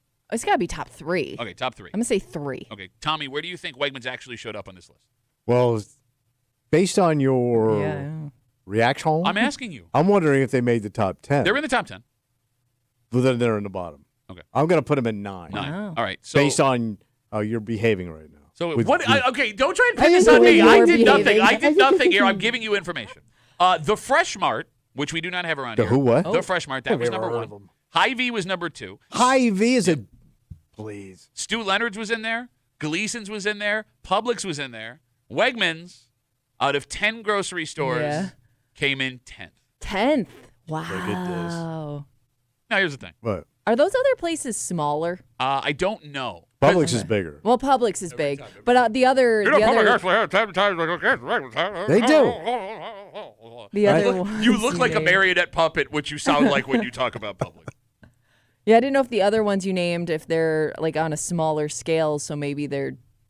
I don't know if that would benefit them in the study somehow. All right, now here's the thing. Hy-Vee's, I think, is another big chain. In the Midwest. Yeah. So, top 10 of the country is nothing to shake a stick at. That's really impressive. And most of these other stores, Wegmans is not even competing against. So, someone that likes Hy-Vee probably has never had a Wegmans experience. So, it is a flawed study. They don't know what a champagne bar even looks like. But here's the thing. What? When I say most of these grocery stores are competing with Wegmans, there is another store that competes against Wegmans in this market that finished ahead of them. Directly. Yes. No. And you're going to flip that. Yes, he out. is. Who? All these came in 7th All place. these? They did. They did. Well, that's discount shopping. Tommy, you've taken shots at Aldi's for years. I was dragged to it when I was first dating my wife. You say that people who shop at Aldi's are busted. Well, yeah. Okay. You say that everything about Aldi's is busted. Yeah. Right? You say you get sad when you go into Aldi's. Nobody walks ahead of Aldi's going, man, that was fun. Well, then how do they end up 3 spots ahead of Wegmans? Well, because it's cheap Yeah. and everything's on a pallet. Which for some people is fun. So let's talk about that. The phone number is 252 WCMF 252-9263. We are now armed with information that shows us we could be witnessing a change. Right. You cannot argue that Wegmans is the cream of the crop when it comes to grocery store experiences. Yes. I agree Customer with you. service. Everything they do is top notch, right? Yeah. Mm-hmm. They do things right. They have an amazing selection, but you pay for that privilege. Oh, you do? Well, do you not? Yeah. Right? They try to keep their prices competitive, but offering a great experience will cost money. Yeah. It's cost money. So this is discount shopping. Do folks not care about that anymore? 252 WCMF. And I'm asking sincerely. All right, let me try it again. Do folks care less about that now compared to 5, 8, 10 years ago? Because since COVID, all these nationally has been on a meteoric rise. Yeah. And even locally, people that never, ever thought they would walk through an Aldi's door are going there often. But we have a bunch of them now. Yes, I mean, we they do. build a ton of them. Yes, but I mean, that shows how successful they've been. Yeah. Then past all these, you have places like BJ's, Costco. They saw booms in memberships. Well, as because things- it's discount food. and it's no frills warehouses, Yeah. right? Like it is just a big room with a bunch of pallets where you go and you buy what you need. I also hate when I either got, I guess now because people bring their own bags because you buy those disposable ones, Yeah. or whatever. But it used to kill me about all these. You had to go over to this sea of boxes and figure out how to box your stuff Yeah, up when why? you're leaving. Well, I mean, it's the same at like Costco or BJ's. it right? sucks, man. I Well, don't want to do all this heavy lifting. All right, Yeah. look. But there is something very satisfying about walking out of there. I mean, when I go to Aldi's, I don't do a ton of my grocery shopping there, but I will go for like a handful of things. And to walk out with a receipt under $50 is a pretty unique experience at this point. Tommy, Yeah. I know you care deeply about your marketing experience, as you call it. Yes. But do the majority of people in this country say the same thing right now? Do the majority of people in the greater Rochester area say the same thing? And it's not like you walk into Wegmans and it's a ghost town, right? Like, they're Yeah. still No, packed. it's Oh, yeah. slammed. Okay, but like think about the competition that Wegmans has in this moment. Everything else, everyone else in town, but Wegmans fights to tell you how low their prices Yes. are. Well, with the exception of Whole Foods, which interestingly enough did not even make the top 10. Whole Foods was not in Well, the I'm top surprised, man. Okay. Because there are people that's religion Yeah. too. Like they'll travel a distance to go to a Whole 10. But Foods. I think that also backs up But the it's point expensive. I'm trying to make here. Like that Yeah. is a grocery store experience. And if Whole Foods doesn't make the top 10, if in this reader poll Wegmans is 10, Aldi's is 7, maybe, Times are changing, buddy. I mean, yeah, like everybody's eating. can you blame people? No, I mean you want a deal. You want a deal. Okay, no, I still hear judgment know. in your voice. I just don't want to walk out depressed. But I don't think but I think that's my point is you don't walk out depressed because yes, you're not getting like, the best customer service, the best shopping experience. But you walk out satisfied knowing you saved a ton of money. So you're my wife. My wife wants to look at that receipt and be happy. Yeah. I don't care about Because in the end, it doesn't matter what your experience was. Because she always, when I go grocery shopping, she knows I overspend. Yeah, no Yeah. kidding. You bought a $13 pink pineapple. I only live once, man. Yeah, you definitely haven't had it cake so far. I so don't want you to should shortchange definitely- my. When is it? When does Tommy get a break? And here's the thing. What about me? I'm not even going to acknowledge what you just said. we may be being unfair to Wegmans right now. Again, we're talking about this USA Today readers poll. They asked readers to rank the top 10 grocery stores in America. Yeah. Wegmans, out of the top 10, came in 10th. Aldi's, the only other grocery store that directly competes with Wegmans in their markets, came in 7th, which Tommy is trying to hold his anger in. But his turtleneck is turning from a shade of white to a shade of red. You know, we keep talking about prices here, right? We don't even know what the prices are. Like, we don't have any information in front of us that compares the prices to Wegmans, to Tops, Aldi's, whatever, right? They may be more comparable than we think, but it's the perception that when you walk into Wegmans, you're going to be paying for the experience that could be keeping people away. Yeah, it could be. You know what I'm saying? Yeah. I mean, I don't know. Would a smaller Wegmans be a good idea right now? Smaller. All right, hear me out.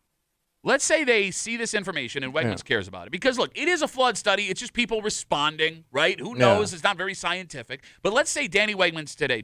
Now you got me doing it. Right. Danny's Wegmans. Oh. Danny's Wegmans. Danny Wegmans. Danny Wegman wakes up today, he opens up the USA Today. Jesus Christ! We got to make a change. Yeah. If they opened up, let's say, a dozen Fairport-sized Wegmans, that old ass. Oh, yeah. Scale down. Smaller places in smaller communities up and down the Northeast. In theory, you could keep costs lower building those and stocking them. You could reach more people because you'd be in smaller communities.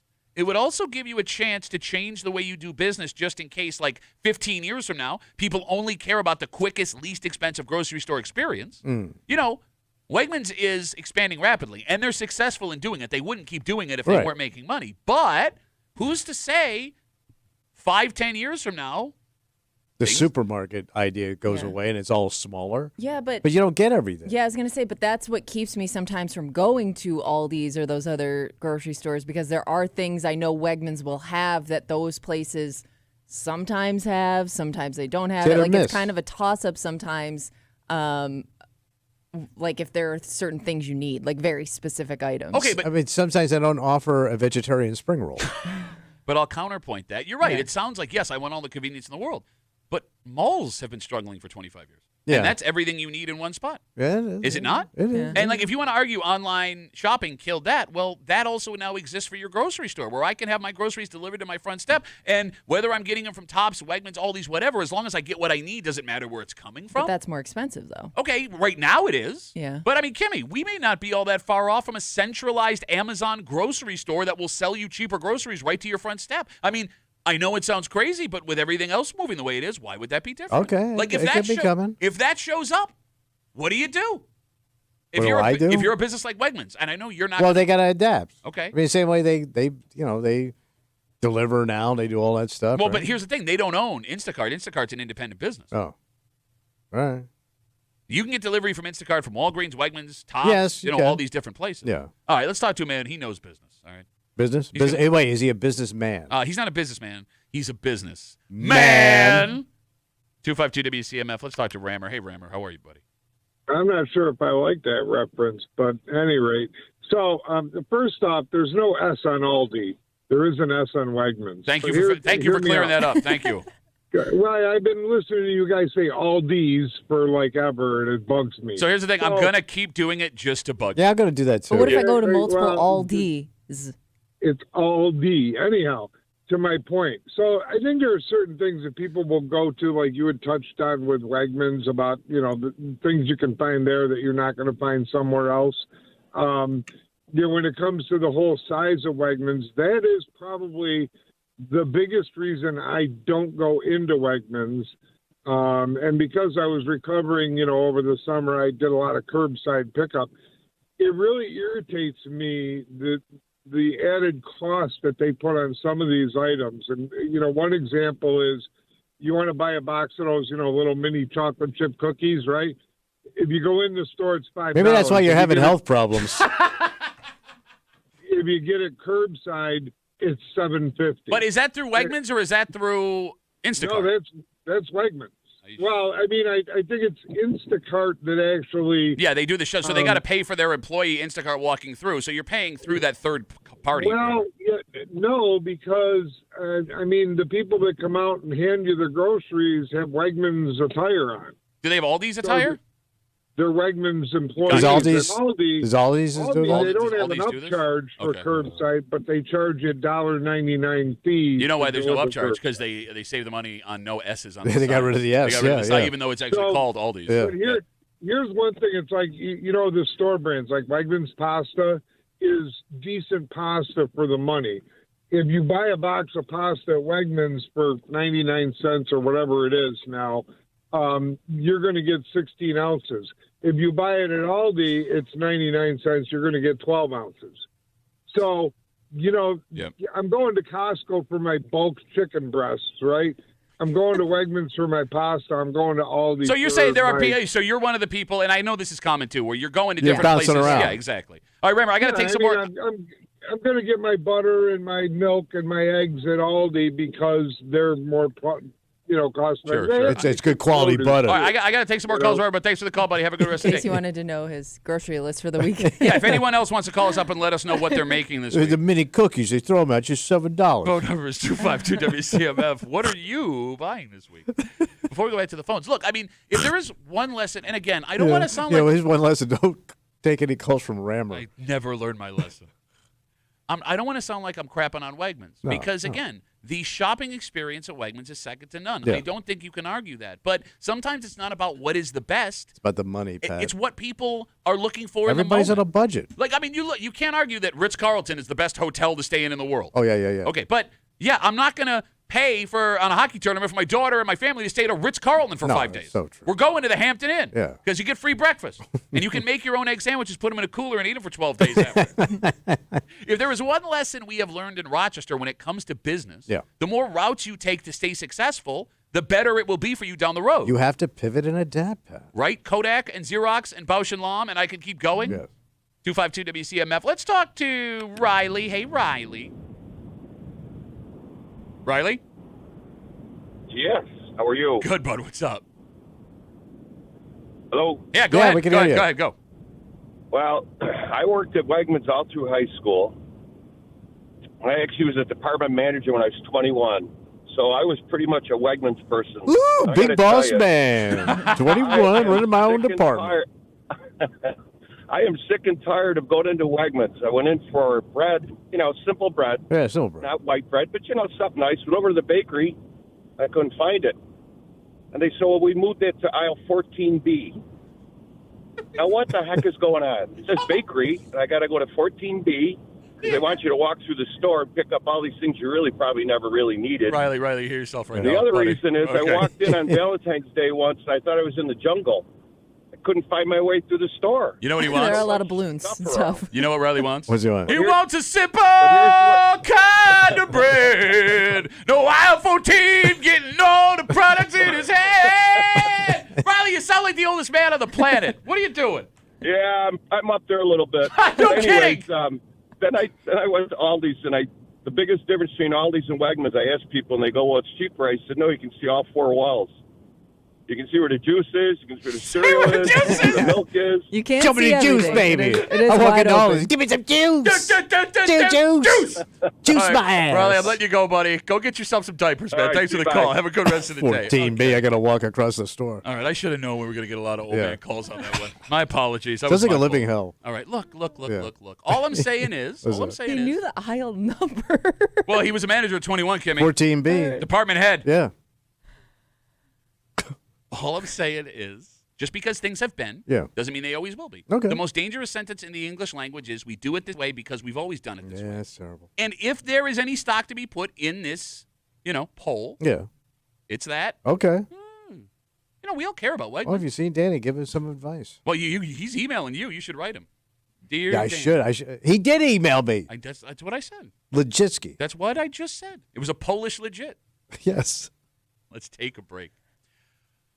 Holy crap, this story that happened yesterday morning in the city of Rochester. What happened? All right, look. Gun in your face. Top 3 scariest moment of your life? Yeah. You know. Yeah. Because when it happened to you, you peed your pants. Yeah, that's what I've been hearing. You did, yeah. I mean, you said it. You peed. There was a gun in your face, and it's a grown man. I did tinkle myself. And you peed your pants. I did whip my britches. This man, in fact, okay, I'll be honest with you. We don't know if he peed his pants or not, but he did something you did not. Well, because I hit my socks. The balls you would have to have Yeah. to even attempt what this man did, Right. let alone be successful. And here's the thing. We All almost right. didn't do this story because I don't want to encourage people to Yes. try this because it is wildly dangerous. However, Yeah. I will tell you everything that went down next here in the break room. Let's see it.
the balls you would have to have in this situation. What happened? Well, we use the expression staring down the barrel of a gun to describe being under a ton of pressure. Yeah. In this case, it's as literal as it can get. Actual gun. Yes.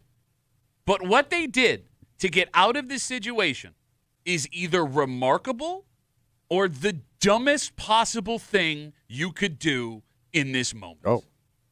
You're hanging out in the break room, Rochester's Classic Rock 96.5, WCMF, just after 7:45. It's rare you have a household named scientist. Yeah. But that's exactly what this woman is. How did that happen? Well, she did some remarkable work with animals that we did not fully understand until she decided to live amongst them. So is she a scientist? Yeah, what else would she be? Oh. Like a animal person.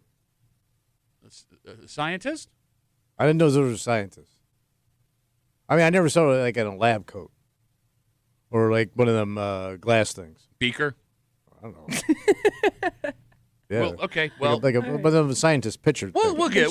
She's many things. We'll get to it. All right. We'll get to all of that, and it'll probably be a lot of just talking to Kimmy just after 7:45 here in the break room on CMF. Yesterday morning, just before 6 a.m. Yeah. There was a very scary incident on Jefferson Avenue in the city of Rochester. What happened? Did you see this story? I did not. A homeowner heard some noises outside his house. Okay. And he went to go check on them. All right. And when he did, What do you say? he was accosted by a man with a gun. So he walked out, and the dude's just standing there. He came out of the bushes or something, and he's got a gun, and the gun is now being pointed at him. Okay. Can we stop the story for a second? Sure.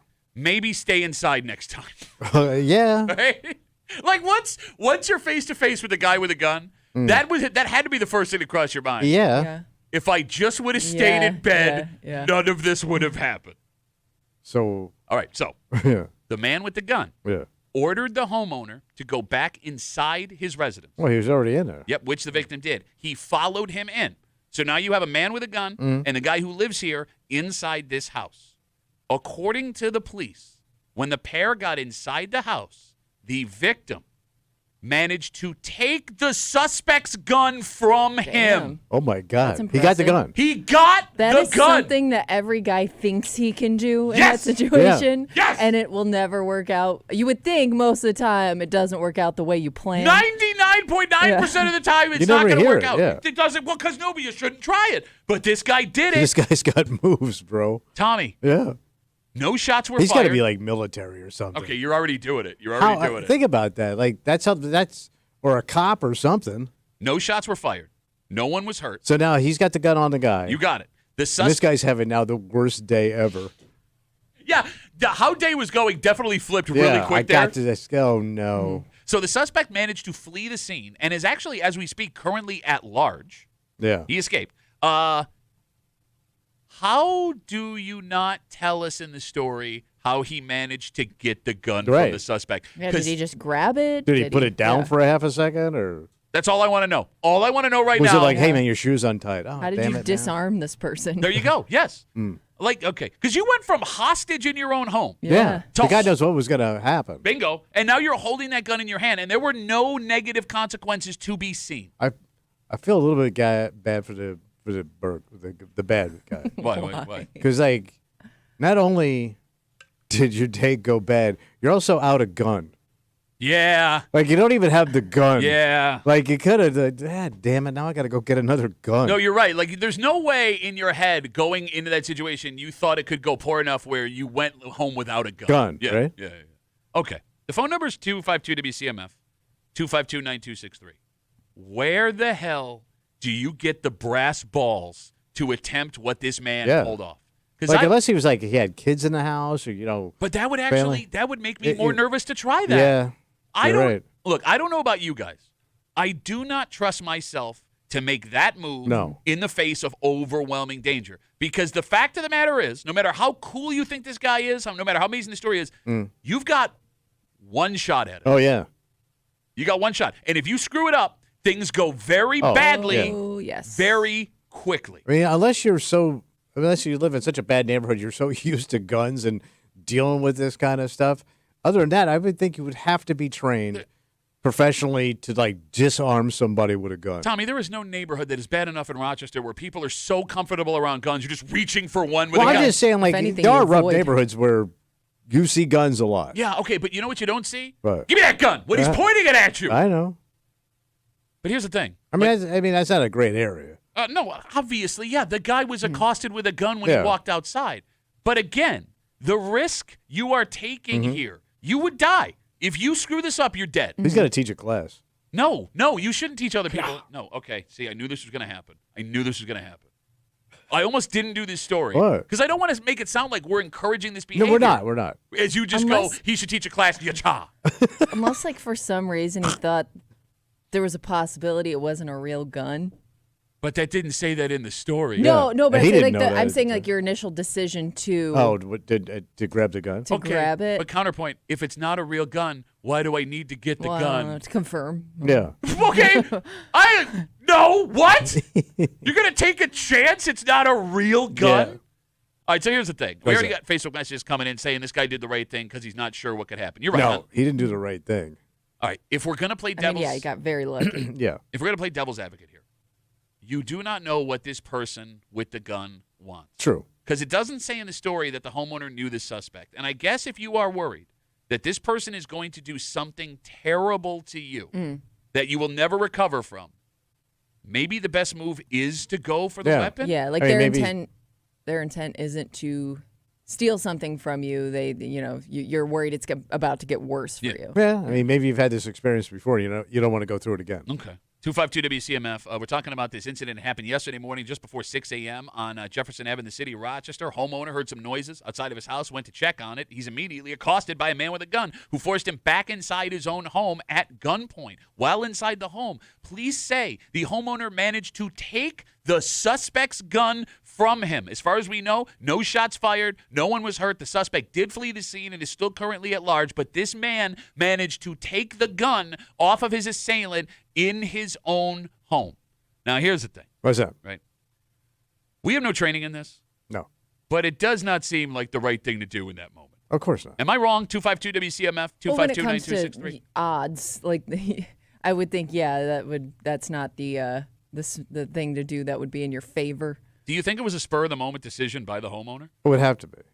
He must have just saw an opportunity and just had that Catch him off ability guard. to not blink and go for it. Because you can't blink. You had to just do it. You know what I mean? There's no flinch in here. But I'm saying, like, when he saw the man with the gun. He had to initiate, he had to just look at the situation in a split second to make that move. But okay. There would have to be a moment you would wait for. But don't forget, if you walked inside the house, obviously he's behind you with a gun. Yeah. You walked in the house and you turned around and saw how he was holding that gun or something. Gun's mine now. No, I guess what I'm Like he was itching his ear with it or something. Scratching his back. God, my skin gets so dry this time of year. How about you? Am I crazy? Well, it's that stink bug infestation we talked about It's yesterday. terrible. No, I guess what I'm wondering is, like, when he went outside and he saw a man with gun, Yeah. in that moment, do the wheels start turning, I'm going to find a way to get this gun? Oh. Or is it like scared, moment, take it, gun's mine now? I'm thinking it's the second. Okay. Because, like, going back to the idea of this guy being trained. Yeah. I mean, it's possible that he has a skill that got him through this situation. Yeah. It's also possible this was straight up blind luck. Oh, it could be. But it's about as lucky as you're ever going to get, man. Like, all your luck is used up. Yeah, no, don't ever buy a lottery No, ticket you're again for the done. rest of your life. I mean, you talk all the time though about guys who or situations you're in where you're sizing up the other guy. Like, is it possible this was like a smaller dude? But the and he gun makes thought, you all like, equal. That's why you have a gun. But to take it out of his hand, you would think like this guy's got. I'm gonna easily Look at that girl hand. wrestle this away from this person. Okay, let's have that discussion. Because, like, we in this room can have this debate perfectly. Because let's say me, as an actual grown-sized man, comes around the corner, and Tommy, I've made mom jokes at his expense too many times. He's got a gun, and he's pointing it at me. And we know he has girl hands. Yeah. Well, And he's got a turtleneck on. He's weak. He's a weak man. Yeah. Right? Okay. Even me, as physically imposing as I am over Tommy Muley, would be afraid to try to take that gun off him. Because all it takes is him to close his eyes, pull the trigger, and be lucky once. Because that's a 44 Magnum, son. The most powerful handgun on the earth. And you got to ask yourself, punk, do I feel lucky today? Well, do you? All right, I take it back. If he Go ahead. Make my day. If he started doing Dirty Harry, I would try and take the gun off him. Because I know he's concentrating on trying to remember the lines. Do you believe in Jesus? We're about to meet him. That's a different movie. I was going to say, that's not the voice you should That's be. Death Wish. What if that other person? Was that Clint Eastwood with laryngitis? Yes. What if person with a gun looked nervous? That would scare me more. I would be worried he's going to accidentally shoot the All right, fire the the three gun. people that held the gun when I was around, only one didn't look nervous. The other two looked nervous, but they also knew that they wanted whatever they wanted. Like, they look through you. They don't look at you. Yeah, and I mean, you've had this experience 3 times. Right. I know. One was pleasant because it was at work, and it was a loaded gun pointed at me by a co-host. Okay. As a joke, Sure. but it was a loaded revolver. I could see the bullets in the chamber. But he wanted to show off his quick draw skills That's that he not never alarming. used in Vietnam, by the way. And here's the Because thing. he had a machine gun and a helicopter. In his defense, he had been tearing through co-hosts at that point so Yes. quickly, no one would have even cared. Yeah. Boom! Back to Florida with you. They shot BJ. All right, 252 WCMF. Let's talk to Brian. Hey, Brian, how are you, buddy? Doing all right. How are you? Good, man. What do you got for us?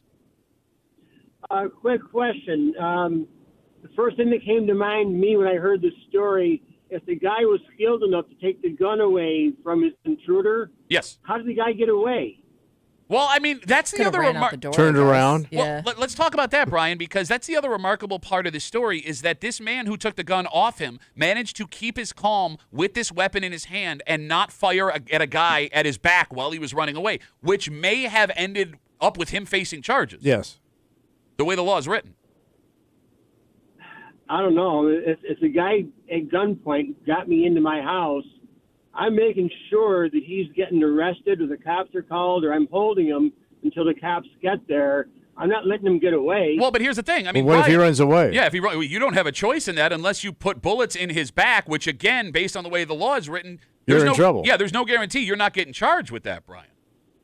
I don't know. If he's on your property, then I think No, we don't have a stand your ground falls law on here. your side. Brian, listen to me carefully, and I'm saying this because I like you and I want you to not end up in jail. There is no stand your ground. There is no property law here in New York State. It's like that talk we had the other day. What's that? With the citizen's arrest. Yes. You do not know the law like you think you do. Yes. You do. You're not as tough as you think you are. People want you around. And by the way, if you get the gun and the guy runs away, take the win. That is a big dubs. Take the goddamn win Big dubs. and move on, man. You went from I'm gonna get shot till he's gone. I don't know. Even if you shoot him not necessarily have to shoot to kill him, but even if you put it in his foot or his leg or something where it's going to slow him down. All right. Tell him to get married. That slowed me think- down. That slowed every Yeah, man I down. think Go it- go I find think yourself a the guy good woman, that's sir. killed the gun away. All right, Brian. Thanks for the I call, think buddy. it's- No, thank you. I just want to point out what just happened here. Slow him down. Okay, well, remind me to go back to that because that bothers me too. I get what Brian's saying, right? You're scared. This is a dangerous Yes. person. The idea is I want to protect. Yeah, the but community. he's probably not going to react the way you expect, right? Like if you No, just it say, never "Don't go does. anywhere." It doesn't happen that way. But what bothers me the most about that call, Yeah. we're describing a story Yeah. in which a man who was woken up, Yeah. goes outside, is surprised with a man with a weapon, is forced back in his own home. He managed to take the gun off him without a shot being fired or no one getting hurt. And Brian calls up and goes, why didn't you do more? Yes. Why did you stop at the most amazing story we've heard this month? Why didn't you capture him and then give him dancing lessons? Okay. Something to focus on. Something positive. Going further, too, with that statement about shoot him in the leg, Yeah. shoot him in the foot. Look, man, my old man, he's a cop. Yeah. He's a firearms instructor in this community for like 20 He's a years. deadeye. I don't know about that. That might just because he's having a stroke right now. One of his eyes looks dead. There's a reason why you're trained to shoot center mass. Yes. You are not as good as you think you are with a gun in the moment you need No, to of use the course gun. Like, this ain't the old West where it's like, dance. Well, even if you hit him in the foot or the leg, you could still kill a person. Yeah. You know? Or ruin sandal season. No, I think your point you made is the best point of the day. Yeah. You got to win. Yeah. Take the win, man. Why would you push it any further? And let's take a step further than yeah. that. You're in a neighborhood, Yeah. right? This happened in somebody's house. Yeah. God forbid. You start just. And you hit somebody in a house across the street. Yeah. You hit somebody in a car driving down the road. And this situation just became a hell of a lot worse when it was all done. Yeah. I mean, I get it. I get it. You don't want that guy running out the door. But. Bye. All right. Let's take a break. All right. Yeah, this woman is a scientist. How is she not a scientist? I never thought like scientists. Isn't she a doctor? Yeah, but like some people are yeah. doctors, but they're not like doctors. A PhD is a doctor. No, like your wife's a doctor. She's an MD. Yeah, doctor. MD. Yeah. PhD, MD, doctor. I didn't know you could be like this particular animal doctor. No, I don't want this woman cutting a mole off of me, but she's a doctor in her field. I am a doctor in this particular animal. She's also a household name. Well, she had a movie. Around the world, yeah. Right? That was her movie. What are you talking about? Gorillas in the Mist. That's her movie. Was that her movie? I think so. And you're going to argue with me? Well, it's a movie, but she didn't star in it. Okay. We'll get into why did I think it was going to go any other I way? think it was Meryl Streep. Why? Is she a doctor too? We'll get into Dr. it. Streep. We'll get into all of it next here in the break room. WCMF!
It's a hell of a life lived, man. Oh, yeah. We know what we know about these animals because of what this woman did. And thank God. And it is a thank God. It really it changed everything. Like It making a joke, but it did. It did. I don't understand. No, I'm serious. Why? She's the goat Why? of this particular non-goat. Okay. Okay. You're hanging out in the break room. Rochester's Classic Rock 96.5 WCMF. I don't know why you would have a problem with this woman. I don't. You do? I don't. Sounds like you do. A little bit of a problem. Okay. Dr. Jane Goodall. Dr. Jane. Died yesterday at the age of 91. And if you're younger, maybe you're not entirely familiar with her work. She is most famous for her work with chimpanzees. I thought it was gorilla. Same no, difference. chimpanzees. Yeah. Whatever. She's so famous, we don't know what particular. No, it's chimpanzees. No, it's yes. I think well, it was the study of primates in general. I think it was Gorillas in the Mist. Can we It Google was if a Gorillas in the Mist is even? It's based on her life. I don't. Are you? No, it's not. Because her and Meryl Streep kind of look the same. That's what you're basing this on. Yes. That's the whole thing. You don't think she kind of looks like Meryl Streep a little bit, but like if Meryl Streep watched her weight. Kimmy. Yeah. What? You're not Kimmy. Dr. Kimmy. To discover what she discovered about apes. It's amazing what we've learned. She lived with them. Yeah. She was the first human being to observe chimpanzees using tools. She was the first human being to observe chimpanzees having legit emotions. Okay, hold on. What? Don't you? I understand. Like this is how like we take credit for everything. What are you talking about? Because I'm pretty sure like people that have these things in their their country You're right. know how this stuff works. Like we show up and go, well, she's British, hey, do you know? by the way. You, I don't know why do you know they run up trees? Okay, no. The point. No, he's right. He's right. There are people that live amongst chimpanzees. They know all this stuff. Okay, but we They didn't get no goddamn movie. Recorded history. I didn't see Charlie in the Mist. Recorded Did like a scientific history. Yes. No, you're splitting hairs now. Here comes the modern society You're to tell you how to splitting do hairs. things. Look, it says man in a Peasant people. turtleneck I know, and blazer. You look like every British guy that took over every country. I look like I could have dated Jane Goodall. You're a pith hat away from having a statue taken down in London Square. Kimmy was Gorillas in the Mist about Jane Goodall. No, it was about a different. Of course it wasn't, because you're an idiot. How many of these broads are But it running around was with gorillas? Did anybody date? I don't know. Your wife was one of them. He's a chimpanzee. I mean, she did more than just study chimpanzees too. She did a lot for like conservation. Yeah. Yes. All right. You she know was what? also an anthropologist, but I don't know what that means. Maybe no. She bought her clothes exclusively at high-end, overpriced, weird-smelling stores in East Mall. That's what that is. Why do you not like Jane Goodall? I don't hate her. It's just I didn't say not like. You said hate. I said not like. You go. I mean, hate. all you did was sit down, look at this monkey, and take That's notes. not all she did. And then all of a sudden, man, she's like Gorilla in the Mist person. She would not no, Gorillas in the again, Mist. different person. Okay, one, no one had ever done what she did before. Just Two, nobody cared. she took a massive risk putting herself out there with these animals. And that was kind of dumb. That could have killed her at any moment. And that I don't get. But she pulled it off. Okay. She accomplished it. I mean, look, if you look at scientific research throughout human history, there are massive risks that have to be taken to get information that helps us moving Well, think forward. of the advancements in science we have because of her. Well, we have a better understanding of primates, which No, may I mean, give us... like that has helped us as men. How do you know we don't have stuff because of her research? Because you'd know it if it happened, man. Because she'd be running her goddamn. Are you mouth a about it. scientist? Do you use those tools? And No, but I know information? like stuff. What? I rest my case. I know because of NASA, we now have drones. What? Yeah. This conversation's getting dumber by the minute. No, it started. around. It started dumb. It can't get any dumber than Jane Goodall, Gorillas in the Mist, because she kind of looks like Meryl Streep. Kimmy. Yeah. All right. So, like the fact that she lived with these chimps, Jane Goodall passing away at 91 yesterday. Shut up, Tommy. She's never got attacked by it. That's what I mean. It's Or remarkable. that we know of. Serious question. How did she not get killed by these chimpanzees? Well, I think she kept her distance. Like, I don't think. I feel like she, Gorillas at a It wasn't distance. like- That was the follow-up sequel. By the way, Kristen Hey, I writes think I us, see some gorillas over there. No, that's a chimpanzee, you idiot. She took her time and did this a smart way. I don't think like she jumped right into it and started like handling chimpanzees But they're in the wild. vicious. I understand. Like there are people that live with chimpanzees for 20, 30 years as pets, And they they're- snap. and they snap and rip Yeah. their faces off. Yeah. By the way, here's how dumb Tommy is. Kristen writes us, Yeah. Duffy on WCMF, Gorillas in the Mist is about Diane Fossey, and it had Sigourney Weaver in it, not Meryl Streep. Hey, by the way, Sigourney Weaver, way hotter than Meryl Streep. You're right. You were weird about Meryl Streep. I don't get why you don't think she's good looking. She's not good looking. She's not a movie. I mean, she's a movie star You for said like. she's not a movie She's a star? movie star in a homelier sense. Meryl Like- Streep? No He's guy. crazy. I'm going to say something right Meryl now, all right? Streep looks great. She's amazing looking. Yeah. No boy my age coming up ever to Meryl Streep. Sigourney Weaver, yeah, that was regular rotation. Ain't no Meryl Streep. So that makes Jane Goodall, who the movie's not even about, less of a scientist? What are you talking about? Well, you just said Meryl Streep's good looking. She is good looking. She is good looking person. You are not a She's not- Hollywood A-lister for 50 years without being good looking. No, but she did more gritty, intellectual movies. Do you see what So you're that makes her wearing right less- now? She You ain't- look like Carl Sagan chest. Billions and billions of years, billions of stars ago. Like Gorillas in the Space, one of the worst Carl Sagan movies of all time. Carl Sagan from Syracuse. Shut up. Along with Tom Cruise. Shut up. And that guy with the tattoos on his face. 252 WCMF, 252-9263. Dr. Jane Goodall passes away yesterday at 91 years old. She went and Good lived. run. Yeah, no kidding, especially when you're living with chimpanzees. But she's scrawny. She's thin. Yeah, Oh, she's eating gorilla food and chimpanzee nuts. They eat the nuts. Not their actual I didn't nuts. say anything.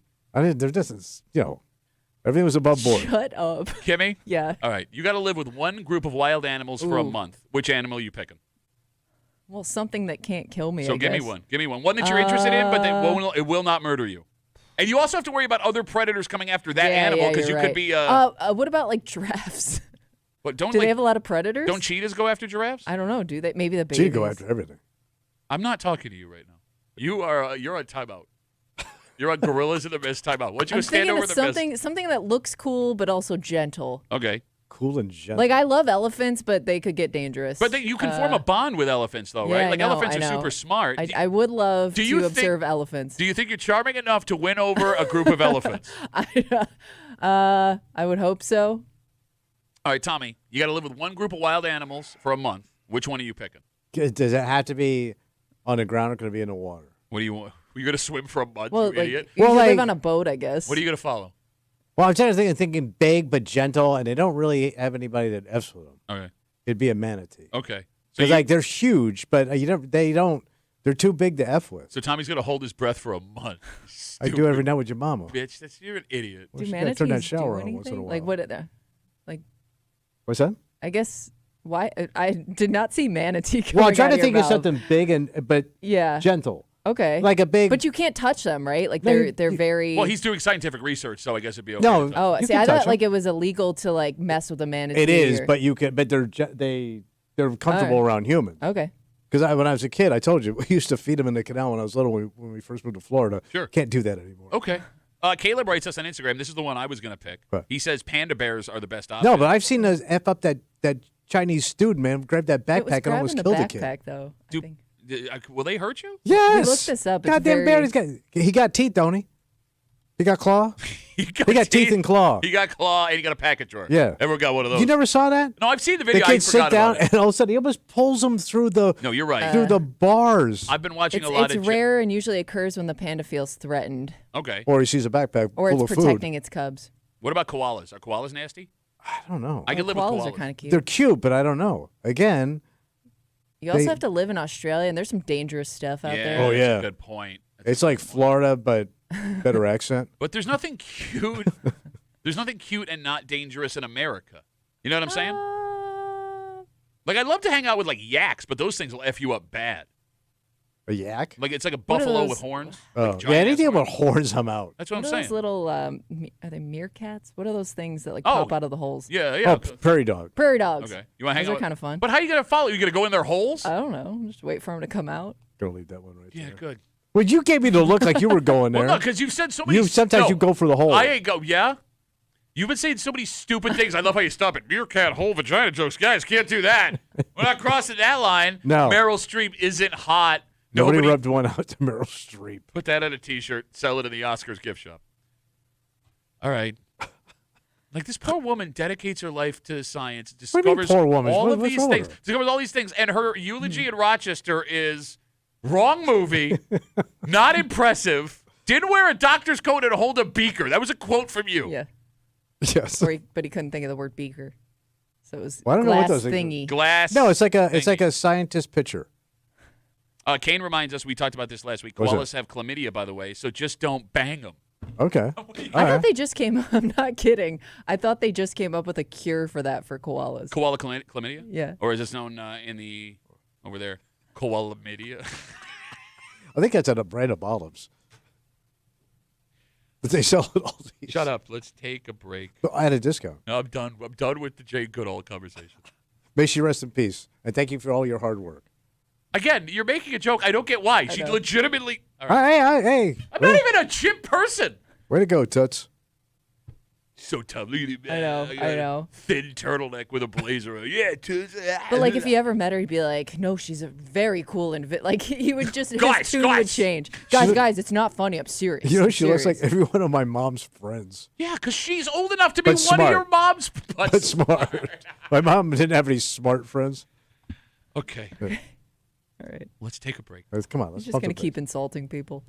Your Buffalo Bills Yeah. take on the New England Patriots Sunday night primetime in Orchard Park. By the way, around this time tomorrow, Tommy will be making his picks, primetime picks. Oh, yeah, buddy. On a Tommy Tells It Like It Is. The Bills are wearing very special uniforms, and because of that, the franchise are asking fans to show up to the stadium in this way. And it's cool because, Kimmy, I would argue our fan base is really like the only professional fan base that can pull this off. Yeah. But there's a dilemma.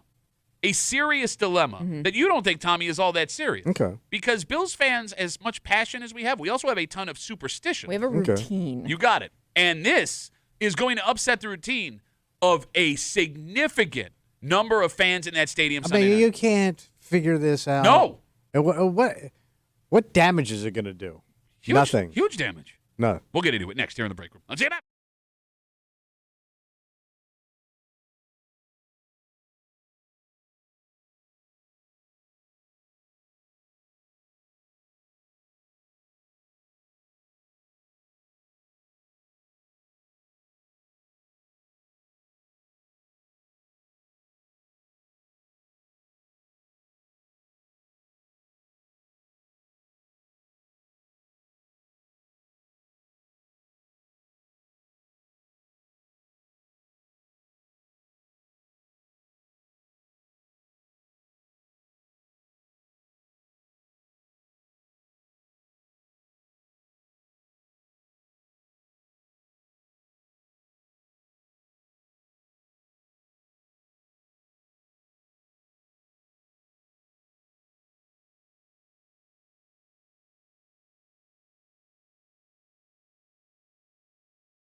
If you are going to the Bills game on Sunday night, Yeah, what's going on? pay attention. Oh, yeah, I do. There is now a dress code. And although at first this may seem like a fun, no big deal thing, this is going to be way more of a problem than you think for specific Bills fans. And a lot of specific Bills fans. Because when you have a diehard, superstitious fan base, you can't just spring something like this on them a handful of days in advance. But doesn't the rest of the league do this? No, colleges do. Yeah, I can't think of the last time another NFL team did this that I'm aware of. I don't know if any other NFL Well, I team guess has ever. because Kansas City always looks like they're doing it. Well, yeah, I mean, Because but it's just a sea of red. but it's one primary Yeah. color. Right, yeah. You're hanging out in the break room. Rochester's Classic Rock 96.5. WCMF will jump right into it. Yeah, go ahead. Sunday night, Bills, Patriots, 8 p.m., a 20 kickoff. Live right here on 96.5 WCMF. If you want to watch the game, Where am I going? do it with one super cool gal. Who's that? That's Kimmy. You talking about CMK? Cussmouth Kimmy? Oh, my God. Cussmouth Kimmy's going to be You hanging going to be out. letting the F-bombs fly? Hopefully not. Hopefully I won't have to do that during the game. If you want to go, head out to Bill Gray's in Chili. Cover your kids' ears when Oh, yeah. CMK's hanging around. Delicious food, fantastic drink, and the filthiest mouth this side of the Mississippi. Cussmouth Kimmy. Ole Miss Kimmy. Should be hanging out at the Bill Gray's Tap Room in Chili for the WCMF Home Field Advantage Sunday night on CMF. The Bills are wearing their brand new Nike rivalry uniforms. Yeah. Sunday night. The cold front jerseys, white, silver helmets, jerseys, and pants to remind you of how cold it gets in Buffalo. On Thank God they're reminding us. first week of October, too. I forgot, yeah. Yeah. So earlier this week, Yeah. the Buffalo Bills as a franchise let it be known that because the team is wearing all white from head to toe, they also want fans to wear white. So then what am I supposed to do if I'm going to the game? If you are going to the game, you should wear white to make the stadium a white out. Make every seat look like a snowstorm on national television. What? So this is a big college thing. Yeah. Yeah, all right. It happened actually in Penn State over the weekend. Yeah. But doesn't the colleges hand out those shirts? Yes, a lot of times? sometimes. Sometimes. But look at Chin's ass Bills. They could just I hand think they everybody a are- white T-shirt. They're handing everybody white towels. Yeah, I mean, 72,000 T-shirts Yeah. is a lot. Oh Yeah. yeah. Where are they going to get that kind of money? Well, like when they do it for NBA games or college basketball games, you're talking like 10 to And 15,000 you're people. indoors. Bro, So they could buy the cheapest goddamn bulk ass purchase shirt. Cheapest goddamn bulk ass purchase shirt. This is just chins on them, man, because that would solve it, but they don't want to spend. Well, no, here's the thing. Even if they get, I'm not putting a T-shirt on over my jersey. I'm not wearing my jersey. God, what would happen? No, that's what I'm You saying. burn in Bill's hell. Nobody would wear a it. T-shirt on over your jacket. Here comes man who doesn't understand Is things the now. devil making- going to poke you in the tuckish in football hell? Okay, there's a problem here. Now, despite the fact, Kimmy, I would argue that you're not Kimmy. If one fan base could I'm pull wearing this white. off, shut up, I could go right now. it would be Bills Mafia. Yeah. Right? The problem is, Yeah. as loyal as we Bills fans are, we are also very superstitious. What makes you foolish? Okay, we're not there yet. You want to be a dick? You can be a dick. I'm not at being a dick. You're being a dick. Kimmy, we eat the same things every game day, right? We wear the same things every game day. Yeah, some people have their superstitious. True. Let me Ooh, try that somebody again. had a gummy this morning. Try that It's again. SMK. Stroke mouth Kimmy. The green queen is Superstitions back. when it comes to their socks, shirts, jacket, whatever it is. Like seems like most people I know have a game day item of clothing Oh, you that mean they like- put like- on every Sunday. Like those stupid looking denim jackets. You with mean all the 4-0? buttons. You mean the 4-0 denim jacket? Undefeated I denim think jacket? that thing's undefeated. Undefeated. It's defeated every time it goes on your shoulder. Oh my God, brutal. I got 12 Brutal. pounds of shoulder meat. Brutal. See, look, he's Strap just on swinging this wildly. goddamn. He couldn't even finish I the know. joke. Put my denim jacket on. I'm gonna go. Nope. I got a day job at Bennigan's. yeah. Kimmy. I kind of have a routine, and also like white. Bennigan's? That hasn't been I open in know. 25 years here. Bennigan's? You're gonna go get a deep fried Monte Cristo at Bennigan's? Oh my God, those were so good with a beer. Also, white's a tough color because if you don't have, unless you have a white Bills jersey, you probably don't have a lot of white Bills clothing items, right? I would like. agree. I mean, those are pretty tough to come by. All right. It's usually blue, red, a mixture of both. You don't get a lot of like plain Pure white, white. Yeah, shirts. straight up white, unless you buy this new jersey, which Yeah. I was wearing yesterday. All right. Phone number is 252-WCMF, 252-9263. If you have your game day jersey, your game day sweatshirt, your game day whatever, when you go to the game, and there are, I would estimate, 10,000 of the 72,000 people in that stadium have their game day thing they wear every game day. What are you supposed to do here? You're supposed to support Josh. Put on a goddamn white shirt. Okay, well, no, but All right, there's a guy in my section. I've never talked to him. He's up the stairs when I walk up and down. He's happy. I've had my tickets like 15 years. He's going to love seeing you, loudmouth. He has a Kenny Davis jersey. Who's Kenny Davis? Exactly. That has to be 35 years old. Right. It's a size too small, so it looks like he's put on some weight, which is fine, Hey, by the way, way to point this guy out. Point I'm making it. Yeah, there he is. The number's about to come off. The numbers are about to come off this jersey. It's a little snug on him. I am under the assumption that he has worn this jersey to every game since like 1992. Yeah, right. If you are that guy, do you take that jersey off and put on something white? Or you wear it underneath. Like you still have it on. Well, that was nice of you. You said no. No, what am I? I'm not going to cover. It's still.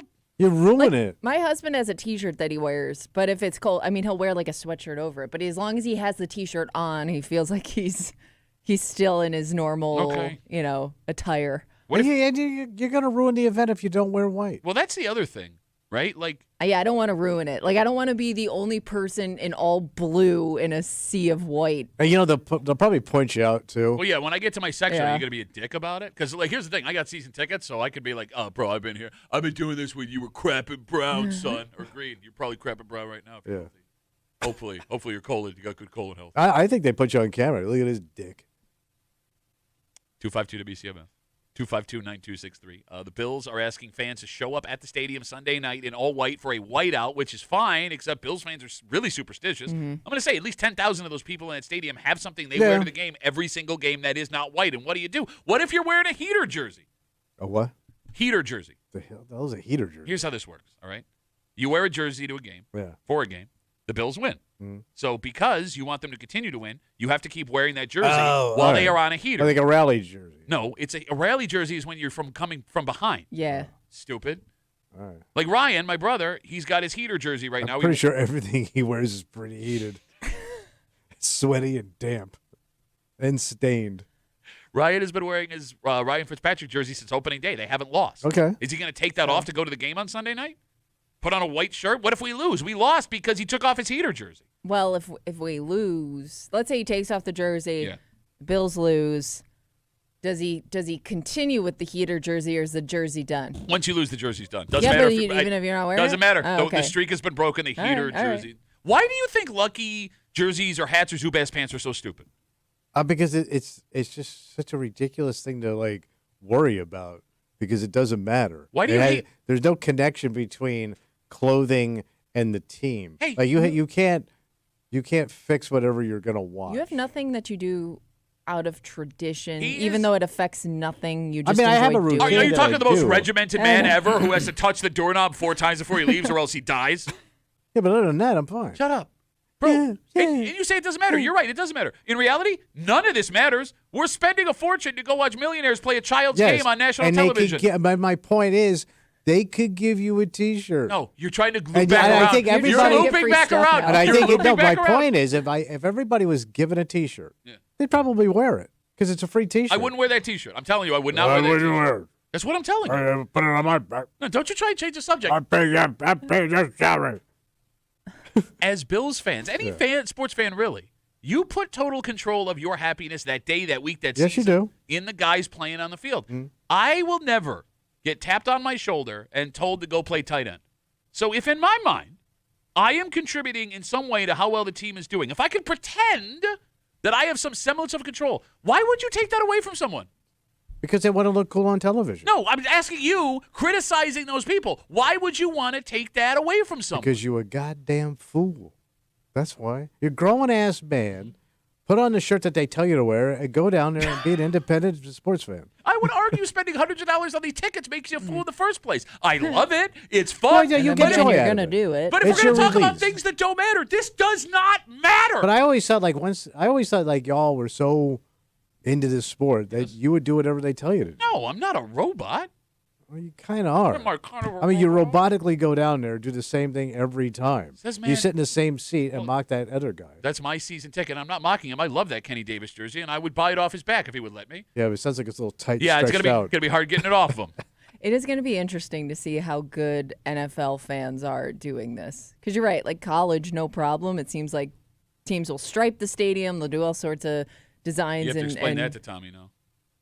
They'll do each section's a different color. They do it in Tennessee. They do that. Yeah. Logo. I watch college No, but I'm football. just saying, You like, don't? I know it seems Tennessee like- does it all the time. You have it in the background. Oh, wow, it looks like stripes. Very cool. Yeah, it does look pretty Very cool. cool. Check it out. Go But back to anyways, flowers. it seems like those fans are like ready for the next thing, and I don't know if NFL fans are as willing to do this as a group. Well, Tim reminds us, the Packers did the whiteout game week 2 against the Commanders, so they pulled Did it off they? in Lambeau. That's what Or Tim you can't says. get more diehard than a Packers fan. Yeah. Jesus Christ. Well, I mean, They go back to like the beginning of time. I would argue Bills fans and Packers fans are interchangeable. Like when it comes No, to but diehard and but that is the guy that's regimented. Did the Steelers Like do Lombardi. He always wore a white T-shirt. Short sleeve shirt. Did the Steelers do a stripe the stadium once too? I think. Remember when they had those striped jerseys Yeah, maybe they wear did. sometimes? Yeah, who cares? Could be wrong. Steelers. Oh, you got house. Look, when it comes to wearing the lucky stuff, Yeah. if anything, it is a way to calm your nerves before a game starts. Because I'm telling you right now, you, Tommy Muley, are big time in the minority when it comes to no Bills or no sports superstition. Because most everyone has one. Kimmy, Where you sit on the couch. Your Could be hus- something as simple as that. your My wife husband does it, watched yeah. an entire Bills season Yeah. from the bathroom. The end of it. It was yeah, but when I kind they of get it. when they made the playoffs. Up until for how far did they go that year? I can't remember. But That was the AFC Championship. either way, year. he spent it in the bathroom. He sat in the bathroom and watched the game on an iPad because they did That was well. the turning point. What are it your- was somebody's interception. God, I can't think of it. And that's he was in the bathroom when it happened, and he decided now this is my lucky spot. Your wife has superstition. She's got she's got the whole outfit on. Oh. Yeah, all of it. Oh, so when she comes out of her room to watch Bills games, you look her in the face and go, "You're stupid. This is pointless. Why are you a robot? You're worthless." You say all those things to your wife? No, of course not. No, you don't. No, you don't. I accept everything. I cheer her 'Cause on. You're a bitch. You're a bitch. Yes. I would also argue What? there is something romantic about sharing those game day superstitions with the people you care about. Romantic. Where you watch the game, how you watch the game, the tiny little things you do with those people during the game, switching up hats at halftime for better mojo, moving to a different spot on the couch to Kimmy's point when you need a turnaround. Like those get passed on to like your kids and your nieces. And maybe your we nephews. should stop doing that to the children. Okay. Let them develop their own little personalities and We are interests. probably Sit over building up here now. Don't like anxiety. that. You want this team to lose? Yeah. Do you want Yeah, I that? don't know if I want my kids. No, to do I don't that. think you should do that to Oh, your my children. God, you're I should let your creating- let your children be creative and get their own thing. You are creating memories. Of forced Of seeing compliance. Dad Yes. be like that. Yes. Eat that chip now, and Yes. don't dip with your left hand. You gotta dip with your right hand. I would argue, but left hand is the devil's hand. You always dip with your right hand. I would argue Yeah. it's a bonding experience. Forcing your kids to do things. It's not a bonding experience, man. You're so progressive, man. Like, the way you're dressed today also looks very progressive. Not like you're going to be telling someone who doesn't look like you they can't sit at this counter. Shut up.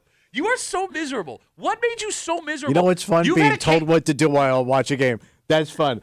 I want to sit here and do it. Sit over here. You've Sit had over a- here. you've Take had a a- belly up. Wait, that's what the Bills are telling people to do with the shirt, and you say that's fine. Well, I say that if I say you embrace this culture, Uh-huh. embrace it. They tell you to do something, do it. This is your Lord and Master. Your Lord and Master. They kind of are, and For they're a- telling you to do something. For a guy, the Pagula gods have come down from billionaire heaven and said, "Put on that white shirt," and you're saying, "No, Lord, I will not." For a Or then guy- He will smite you. for a guy, That's in the Bible, bro. Check it out. for a guy who has had Bills 13-14. the cakeest life in the history of the world. How you Wait, are you talking so about Tommy Cakes? miserable, bro? The spoiled ass bitch ass kid steals from a grocery store, making the equivalent of $80,000 in today's money. Terrible comedian somehow lucks out into this job. 30 years of sitting on his ass sipping water like an arrogant prick. Oh, yeah. 2 kids come in, save his career when he's drowning. You call this saved? Yeah, I mean, you'd be working at. You have been laid off from Top's Butcher 15 years ago.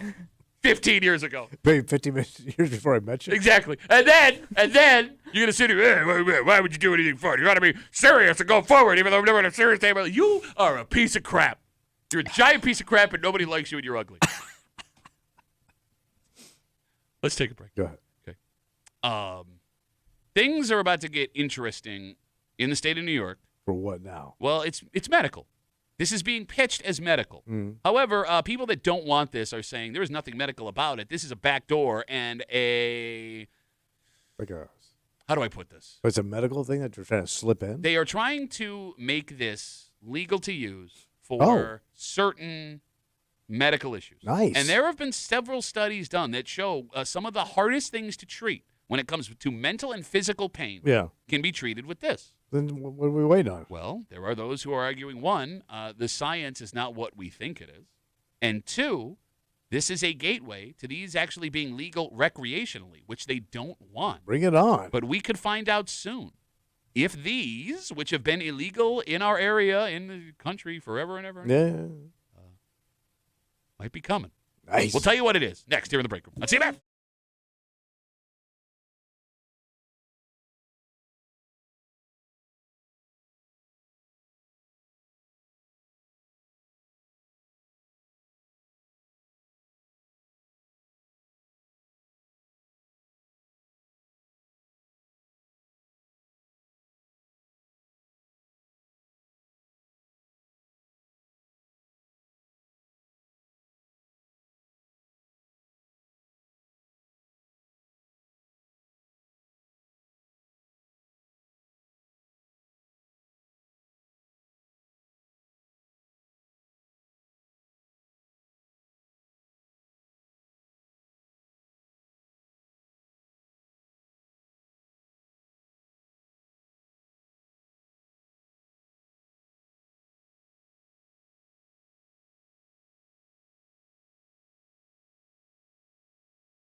You thought the marijuana argument was bad? What's going on now? As we speak, the legalization of this currently illegal drug is being debated in Albany. Oh. And this getting the okay here is not out of the question.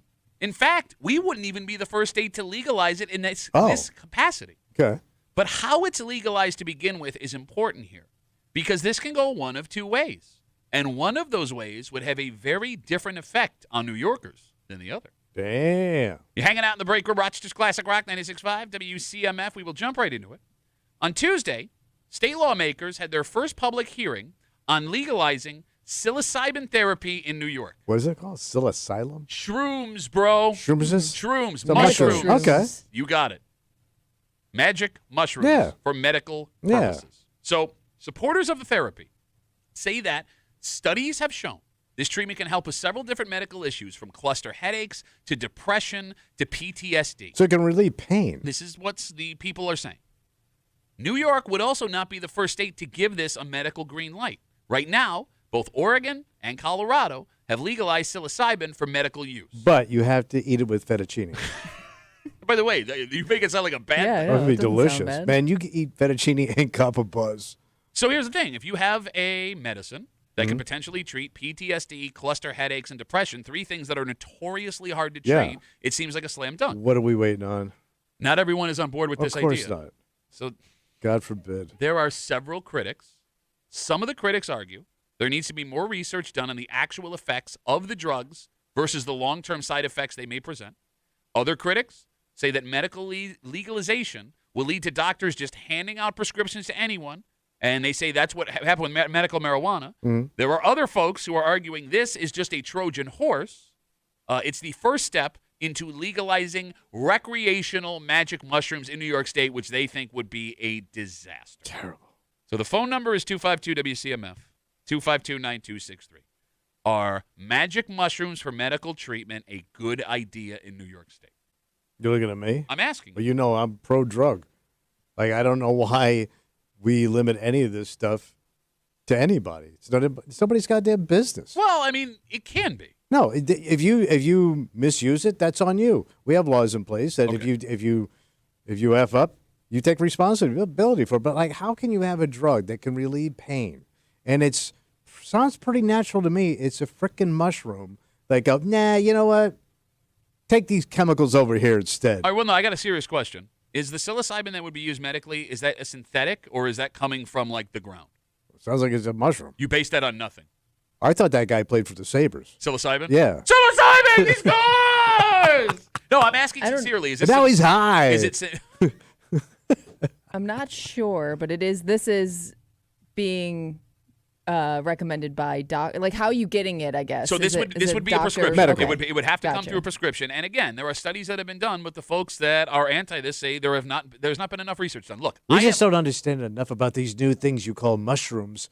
Have been around since the dawn of time. Well, but here's the thing. What? I mean, They're jiving you, bro. I am with you on this. They know the mushroom. I agree with you. And I want to be clear up front. I'm not a mushroom guy. Never done it. Never plan on doing it. Sounds like a little fun, though. My mind is horrifying enough on its own. I don't need any help, right? And I agree with you. If there is potential for people to be helped with what give them relief, man. We once thought were uncurable medical or physical, I would love to give them a chance to try it. I am for this. That being said, there is a debate to be had. Like, it is not a bad thing to discuss the positives and negatives of how this would go. It's all right to have a debate unless these issues have already been solved. But here's the thing. You don't know that they've been solved. I'm guessing we understand. But see, there you go. A lot of heavy lifting being done with I'm guessing. You don't think we know anything about a goddamn mushroom? No, bro, we don't know how the brain works, period. How are we supposed to determine the effects this could have long term? I want this to happen. If I had a vote, I would vote yes. Let's give these people the ability to try it out. It would be better to have relief from this stuff, but it does frustrate me when immediately out of the gate you go legalize everything. I know how to. Everybody knows how the brain works. Brain says, "I want toast." You know what I do? I go inside and get some toast. Why told me that. Why do we sleep?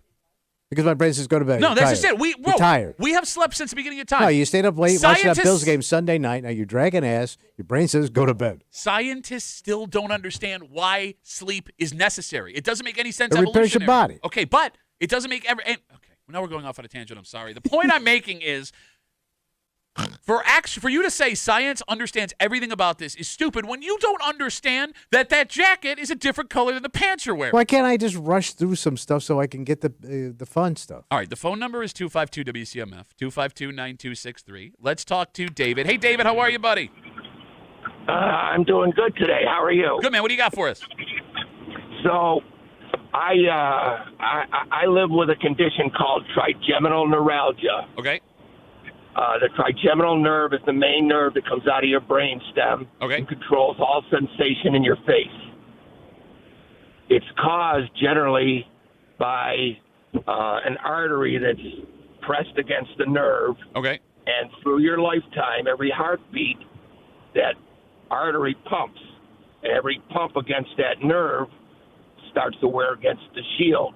So not good then. Not good, David. Yeah. Not good. It's terrible. But so I'm assuming the reason you're calling is you use mushroom therapy here? Well, I'm going to tell you. I went through all the medical prescriptions that they could think of for this. And this pain is not something controlled by morphine or Dilaudid or anything like that because it's a nerve pain. Damn. So they give you anti-seizure medications. I went through a battery of 3 different medications. Nothing was working. I grew up in the 70s, and, I've done a lot of reading on this condition, different types of therapy and what have you, microdosing. Well, I was never one to microdose anything except maybe microdot. So I wanted the high also, the trip also. Okay. So I did 2.5 grams of psilocybin mushrooms, and within 5 hours, my pain had dropped off 90% as far as frequency. God damn. Okay. Now, David. I'm sorry. Go ahead, buddy. Go ahead. The intensity was still there, but the frequency. Now, let me tell you how painful this is. I couldn't open my mouth enough to put a pea between my lips. Hey, is there a way I could give this to Tommy? Yeah, you just got to go in there and mess around with his nerve. Hey, stay put. All right, David, let me ask you a question. Right. And look, man, that is awesome, and I am so Good happy story. for you, and that's wonderful. But from a devil's advocate discussion here, if we're going to have let me ask you a question. You did the research yourself, you said. You took this stuff and you had the relief. Have you discussed this with any medical professionals? Like, what is their opinion on what happened for you to be treated in this way? So I'm going to have a surgery called microvascular decompression. It's where they go through the back of your head and around through your brain to that nerve, and they put a piece of Teflon between the nerve and the artery. Okay. So when I had the sit down with my neurosurgeon, I explained to him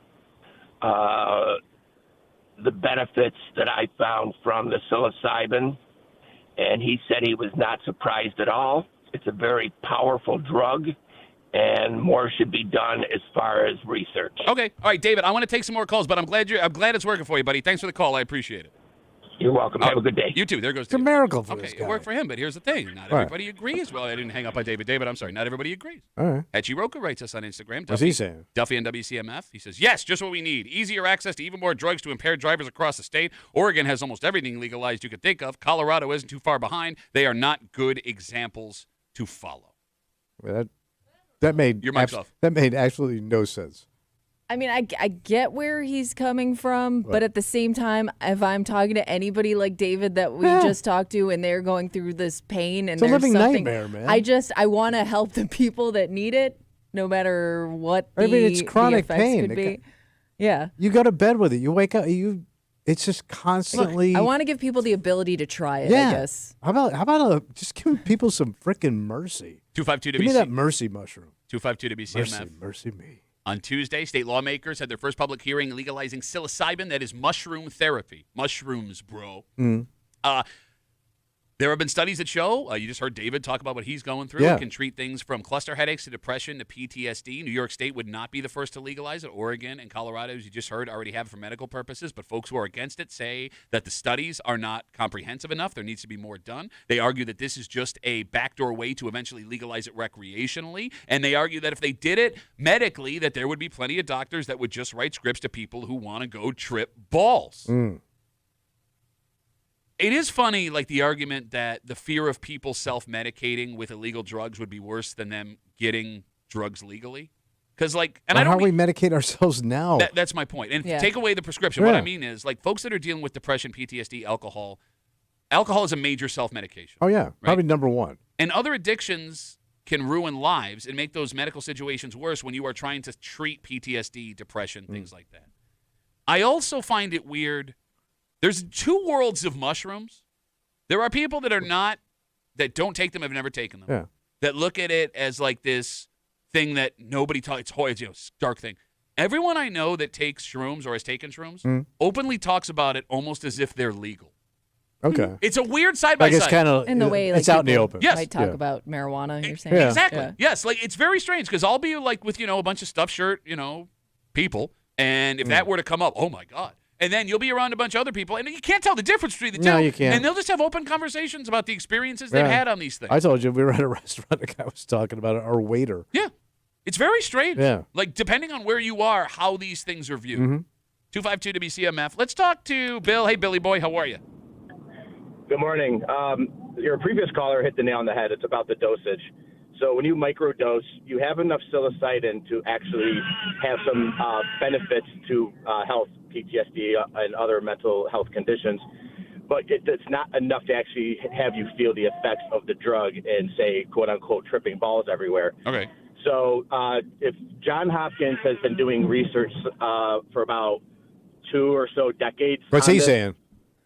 You're an idiot. Well, if you need a reputable study to read, they have plenty of papers about it that are all peer-reviewed with proper science and stuff like that. Okay, so, Bill, let me stop you real quick. Everything you're saying, I get you. I hear you. Is that goats in the background, Bill? I'm dropping the kids off at daycare. Oh, it's your kids. Which is not a name for a goat. Are you raising goats, Bill? Is that what you're doing over there? Your children is goats? Okay, so, Bill, are you someone that participates in microdosing? Used to, but not anymore. I have 2-year-olds. Okay, no, I get it. But were you doing it recreationally, or were you doing it to treat something? A little bit of both. I've noticed that there was a lot of benefits to say some times when I would have some, bouts of depression or anxieties and everything like that. So I used to do it just for partying, and then I transferred over to a lot of the microdosing elements of it, and I did that for about 3 months, and it was a massive improvement, I will say. Okay. Nice. All right. Well, Bill, thanks for the call, buddy. Have a good rest of the day. All right, so we got research to go look at. I do love that, though. Right? My wife is an MD, right? She reads these medical journals monthly. She understands all of it. And she'll be like, here, check this out. This is some great research. Maybe you can use it for the show. And nope. Yeah.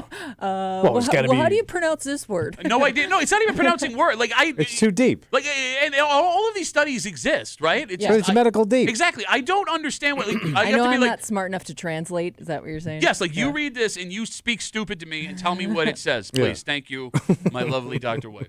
I don't know. We're a big risk versus reward here show. Yeah. Or reward show here, and I totally agree with the folks that are hesitant with this. There are risks here. You cannot sit here and say there aren't risks. But it's life. Well, there are always people that are going to take it too far. But if the reward is treating something like PTSD that can destroy the lives and change personalities of good people who experience terrible trauma, if the reward is dealing with clinical depression for someone who may not be around much longer to try treatments that may be coming down the road. They're in a living hell, man. I mean, if there's a chance that'll work for them, why wouldn't you give them an opportunity? That's my point. No, but it's not your point. You just want all drugs to be legal. That's my point. And that's Especially my problem. If you're starting it out and it is being monitored by a doctor, because we're not talking about just having it open to anybody. This is just for medical purposes, right? So yes, but there is a valid argument made by the people saying that there will be people who will write prescriptions for recreation. We did see that happening for medical marijuana. We did. We did. No, I hate you're on my side because when you go legalize heroin, it invalidates all of the other things you just said. Because you think heroin should be legalized. Yes, I do. I think all drugs and access to drugs should be legalized. Okay, so we're not having the same discussion. Right. I'm living in cool America. You're in lame America. Yeah, I don't want heroin legalized. I don't want crystal meth legalized. Well, let people take it. There are legitimate side effects to That's society. their choice, no, but it's not. man. It affects everything on a grander scale. There are ripple effects to these. So donuts do the same thing. So donuts do the same thing. I got to pay for this fat So diabetic over donuts here do the same thing. with a half a foot and a boot. Man, I ain't seen a guy outside a donut shop half unconscious leaning You don't go over. to my donut shop, bro. I see guys out there turning tricks for donuts. Jim brings up a good point on Instagram. Duffy on WCMF. He says the way New York State has handled marijuana, we will never see this in our Yeah, lifetime. that is so true. He may be right. Yeah. And that's Take a long time. It's unfortunate. I don't know, man. I guess. I mean, there are going to be other states that do. I think it is already legal in certain other. Colorado states, and like Oregon. you said. I mean, cool states. But here's the thing: you also had can't you just see how it goes for them? But Kimmy, we had that blueprint for marijuana, and they bungled it. Yeah, good point. So I don't know. I mean, we'll see. Maybe this happens sooner than we think. I mean, they're discussing it, and I mean, New York has been pretty receptive to stuff like this. Eventually. So we'll see. Okay. But I would argue that because marijuana is already here, that this isn't too much further a step. Okay. All right, so we kind of opened it up a little bit. Maybe. We'll see. All right. We'll see how it goes. All right, let's take a break. Yeah. We mentioned earlier this week that the Bills, bitten by the injury bug, will be on their third punter in 5 games. Jesus. The good news. Who they got? Well, we have a punter. They have made a signing. And that we are getting a whole bunch of players back, it looks like, this Sunday against the Patriots. But it's this punter that they signed. If you look at his averages, not sterling. Okay. But he may have the greatest nickname in Buffalo Bills history. Okay, for a punter. And he's a guy who employs a bunch of trick punts. He's a trick punter? We'll get into it next here in the break room on CMF.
All of a sudden, this went from scary to interesting. Oh. Because your Buffalo Bills will have the third guy playing this position in 5 weeks. Okay. But what they managed to pull off the street. Yeah.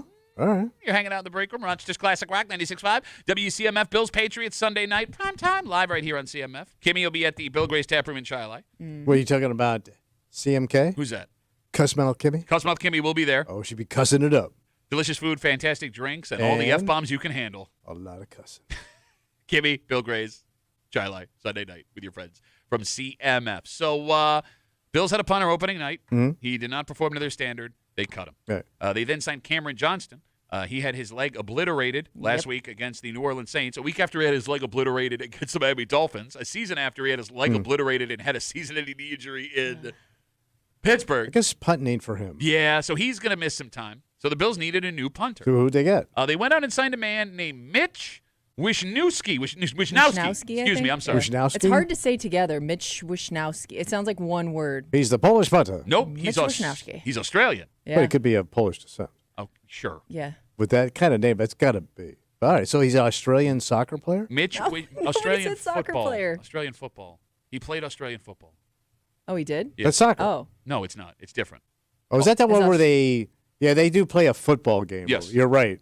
Yeah, I know I'm right. That's why I said No, it. I had to think about it, but I know they played rugby and I know they play soccer, but I do forget they do play some kind of weird football. So Australia has a different game called football? Yes. Australian rules football. It's But they have Oh. goalposts and Yep. stuff. I don't think I've ever seen this. You've seen it. I'm telling you. Oh.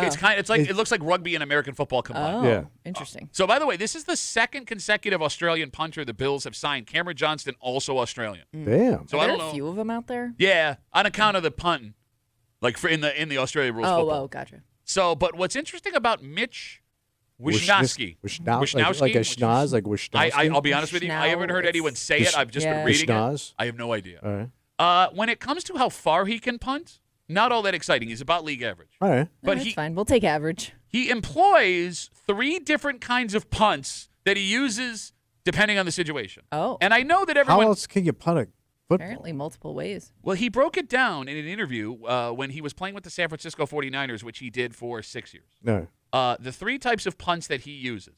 And I know that you guys come to the break room for hot punter talk. Well, here's your standard punt. All right, so yeah, quote, the stock standard end-over-end punt, it is more accurate, but you can't get height or distance. That's what The he Paul says. McGuire punt. He has the spiral. That one goes the highest and the furthest, All right. but it is harder to control where you place it. Then he employs what he calls the helicopter punt. So it just Sounds like kind of something that you tell people when you're playing backyard football. Here comes a helicopter punt. All right. That's Listen, right. I got the spiral, I got the helicopter, and I got the distance. Which one do you guys want me to do? So he somehow, Kimmy, manages to punt it so it spins sideways Okay. with the thing. I guess I have not seen that. It's extremely hard to catch. In Okay. fact, if you go to YouTube, there is a highlight reel of him deploying the helicopter punt where players can't handle it and they're muffing these punts. Why wouldn't you just kick that one all the time? Here's why. He says you can't kick it as far as the spiral, and if you slightly mishit it, it's going to go in the opposite direction that you want to. Bigger risk. Exactly. So if you're trying to put a team in a specific position, Oh. you can't use this punt because it could go horribly, horribly wrong. But when he hits it right, Okay. it works and gives you a higher chance of getting the ball back going the So other once in way. a while he slips that one in there. I guess. I'm kind of hoping we're going to get to see the helicopter. Sounds good. It punt. sounds like it'd be pretty entertaining to watch this guy. Like, never have I been excited about watching a Bills punter, well, other than Brian Moorman taking off running. But this one Yeah. I'm excited about. All right. All right, so more good news for the Bills, by the way. Everybody's back. Well, no, we don't know yet. Right. But for the first time in 3 weeks, Ed Oliver, defensive tackle, Matt Milano, linebacker, have practiced. All right. Yep. So it's looking good. Yeah, everybody that had missed games last week practiced yesterday. So fingers crossed. All right. By the way, did you see Matt Milano practicing? Did I see him What practicing? Did you see him practice yesterday? No. Okay. Was it bad? All right, no, it was fine. You know they wear football pants at practice, right? Football pants? Pants. Well, Matt like, what do you mean? Like pants that they wear on the field? Yeah. Yeah, so okay. What's wrong with that? Except for Matt Milano. What's he wearing?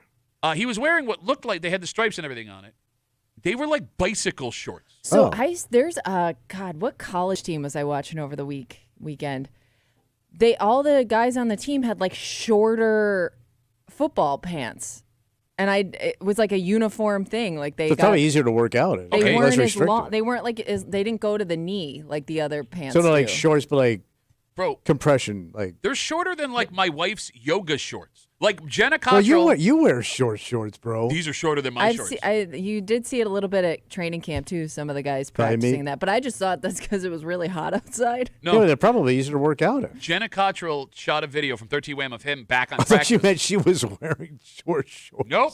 She shot a video of Matt Milano wearing these shorts, and it felt like they needed to be blurred out. Like, that's how short, bro. Too much leg? I'm Too much telling leg you. for you? What, like when you see like those weightlifters wearing them short shorts? Go to Jenna Cottrell's on. story right now. See. Go look it up. I'm telling you right now. I type it right now. Generally, Cottrell short shorts. Oh my God. Bro, I'm telling you, I saw this video, and it was like, what? Ho! So Oh it yeah, doesn't. those are some short. It probably looks good at him. Calm You down. can over really there. see the muscles. No, I'm saying he's got a. Oh, it's not just There's muscles also you can something- see. there's I also mean, he's probably something got a about- chiseled, like athletic butt. I don't think the shocking thing is the length of the shorts. It's that they're white shorts. Yeah. White doesn't do you any favors. Pops. I'm telling you, I'm uncomfortable. I'm feeling things So you like can see They're everything. very Oh, yeah. see-through. I'm feeling things I didn't know I No, could you feel. can't really see him. Bro, You can see his penis. yes, I'm they're- looking at no, bro. he's- If you stop it, that is I'm not clearly gonna his. stop That's it. clearly his penis. Well, I can see it from here. Wow, cracked your screen. Does nobody, bro? I'm looking. All right. Wow. Yeah, I think it's the color of the shorts, not the length of them, that's shocking. Maybe me. he'll wear those for the whiteout. So much. Well, no, you got to be careful of the shorts this tight, because you could end up having a brownout pretty quick. Damn, about to bust them stitches. All right, tomorrow, right around this time, we will have our buddies in, Mike Danger from 95.7 The Fan, and from the Let's Go Duffalo podcast, Ryan Duffy. Ryan Duffy. We got Boston, New England. Boston. So what is Ryan coming in as? Oh, man, he's so many A things. masshole, as they call them. Okay. Well, he could go history. Like a Paul Revere Paul type of. Revere. That's a Yeah, huge commitment. There is no horse that could hold Ryan for that long. Well, the horse is dead, but That's the going to British be are an still coming. expensive costume. He could come as a British Army soldier. Okay. That'd be a very expensive. He had to go to cheap. Who's the most famous? Bostonian of all time? Yeah. Was he going to come in as one of the Wahlbergs? Mark Wahlberg? No. He ain't got the chisel for that either. Oh, you know he could come as. What's that? Well, no, but it's a different sport. The Babe. Oh. Okay, he's a Yankee. Anyway. Yeah. No, but he started with Okay, the Sox. Ray, Yeah, what a but, deep yeah. cut that Yeah. would be. Well, I'm trying to think for his Dumbass. girth, what would work. What a terrible thing to say. He could Yeah, just that's come where in we're as a drawing the Boston line. fan wearing like every Boston team. So you mean like every ass? I almost cursed in Boston. All right, well, we'll find out All right. together tomorrow. Mike Danger from 95.7 The Fan and from the Let's Go Duffalo podcast. Ryan Duffy recapping Tommy's picks around this time on CMF. Let's talk relationships, bud. Sure. Because we had a discussion a couple of days ago, maybe last week, about how people are now expanding their dating app distances. Okay, like looking around. Yep, willing to drive to places like Toronto, Buffalo, and Syracuse because they've run out of people to Yeah. meet here. But even if you manage to meet someone here, that early on dating situation can be uncomfortable. Yeah. Because there is a point where you two have to decide, are we dating or are we a relationship? Okay. And the length of time that takes is something that no one agrees on. When we're getting serious. You got it. When are we getting serious? Gentlemen, I have good news. What's that? We have information from behind enemy lines. Oh. Because a new, very unscientific poll determines how many dates before that lady you are seeing has decided you're an exclusive item. Oh. And we'll get to it next here in the break room on CMF.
The goal of dating is to end up in a relationship, right? Yeah. But everyone's definition of when a relationship actually starts. When that flip. Yeah. When you turn the corner. You got it. It's different.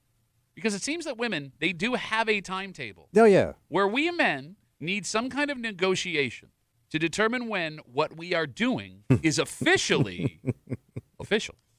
You're hanging out in the break room, Rochester's Classic Rock, 96.5. WCMF, just after 9:30-ish. It's Thursday. You know what that means?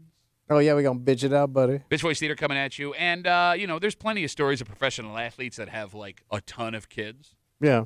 This story is a former professional athlete who might have the most kids of all. So he may have broken the record? Yes, but it's all with his wife. So one woman. They've done this together. Wow. This is like weird religious stuff. Whatever number you have in your head, it's more. Really? And we'll get to it just after 9:30. What was that TV show where they had all them kids? 8 is enough? No, that was with Dick Van Patten. It was an actual couple. They had a reality show. 9 is enough? John and Kate plus 8.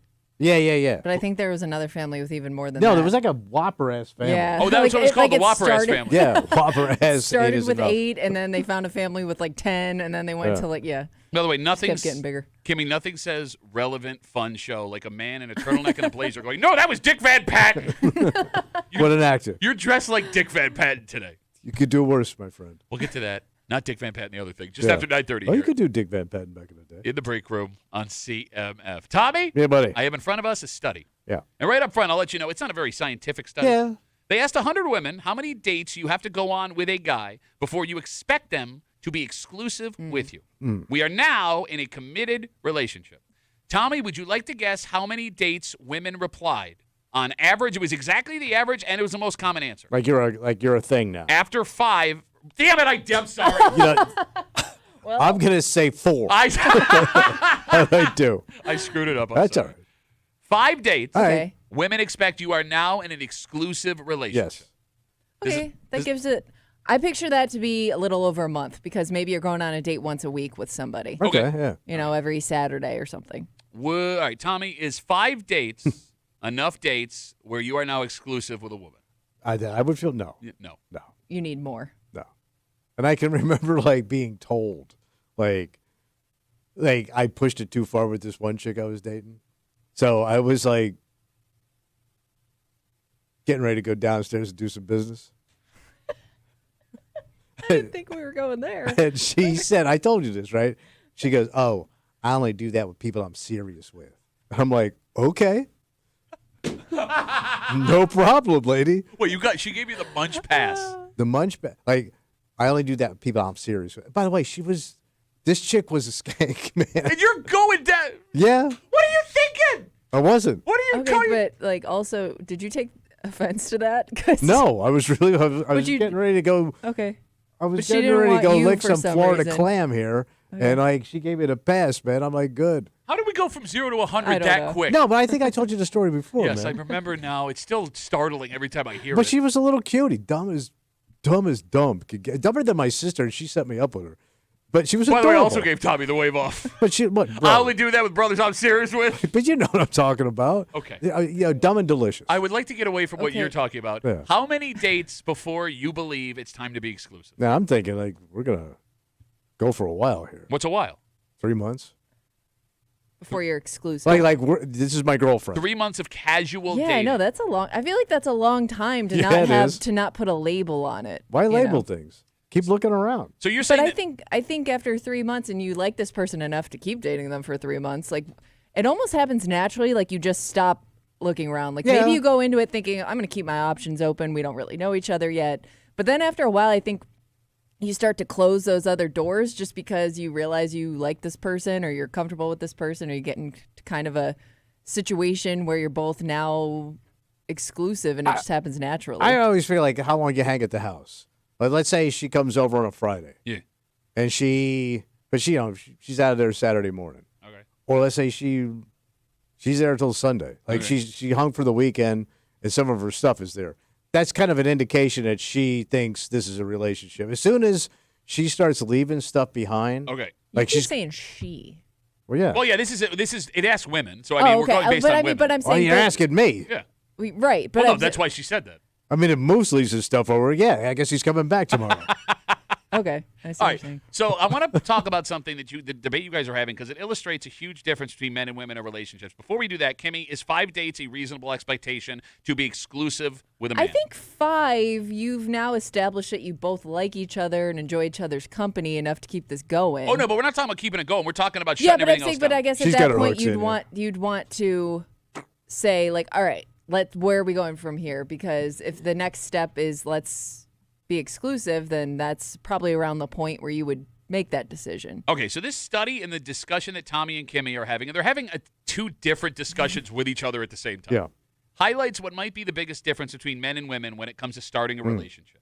Because Tommy, until just now, I had never thought there could be a number of actual dates before my free trial ran out. Yeah, I mean, I'm not thinking of. Yeah, I'm not You know what I thinking mean? like there's like an end to this. So, like, we could go on 3 dates, we can go on 12 dates, whatever. But the idea of being exclusive with each other would not have crossed my mind until there was a legitimate discussion about it. And she's gonna initiate it because I ain't. Yeah, exactly. Like, I would assume we're just having fun and dating around until she brings up the idea of, are we boyfriend, girlfriend? Yeah, I'm gonna keep eating the candy. Right? I mean, Kimmy, is that something you've always had to broach with guys you're with, or was that a mutual discussion that showed up? No, I think it was kind of a Well, mutual first tackling had to happen.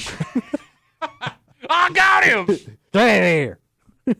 I think it kind of becomes a mutual discussion, and I'm guessing that discussion happens even sooner, depending on what age you are. Because like, if this is something that you think is going to be a little bit more serious, you might start discussing like living situation. Like All things right. might move a little quicker just based on financial needs. Okay. Do you have dental?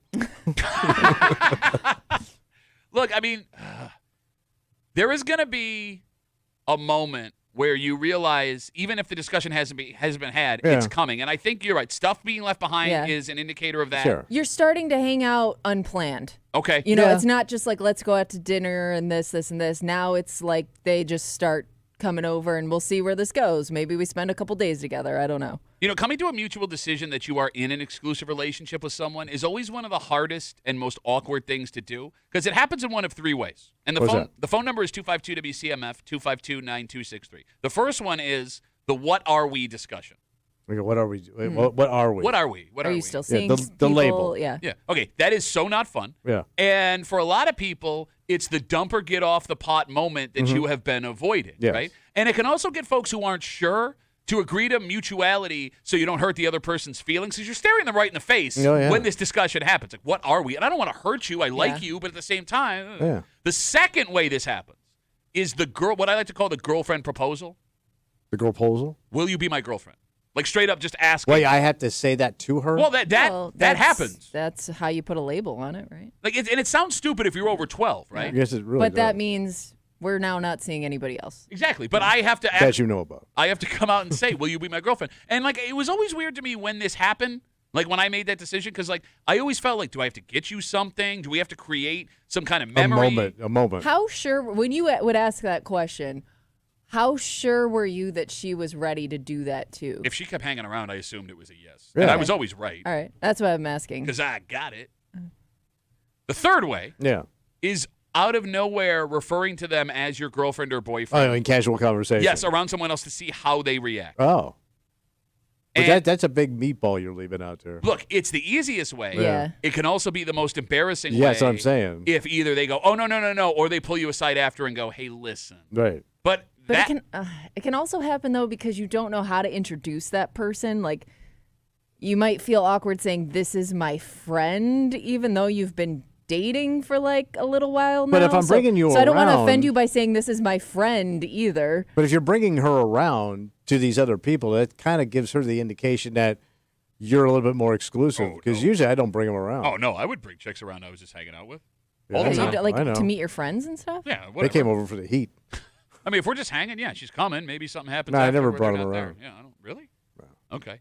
No, No, that. because then it kind of ruins the other stuff. So, Kimmy, I never had the "Do you want to be my girlfriend?" and it got shut down. I Yeah. did make the mistake of introducing a girl as my girlfriend, Oh, and then on the ride home, she's like, "Listen, not quite. oh, okay, this is a long ride for this discussion." Yeah. We Was can- it done after that then? Yeah, Oh, yeah. my pride was so Yeah. hurt. Yeah. It's a boner killer. I didn't even broach it. Like again, it's like okay, well, I guess we're done here. But like that conversation was done in 10 minutes, and we still had like 22 more minutes to go before we got back. So yeah, do, and it was nighttime, and I was driving down Ridge Road in Greece, so it's just like light. Yeah. Whoa. You feel like you're in a movie scene. Oh, it was nightmare.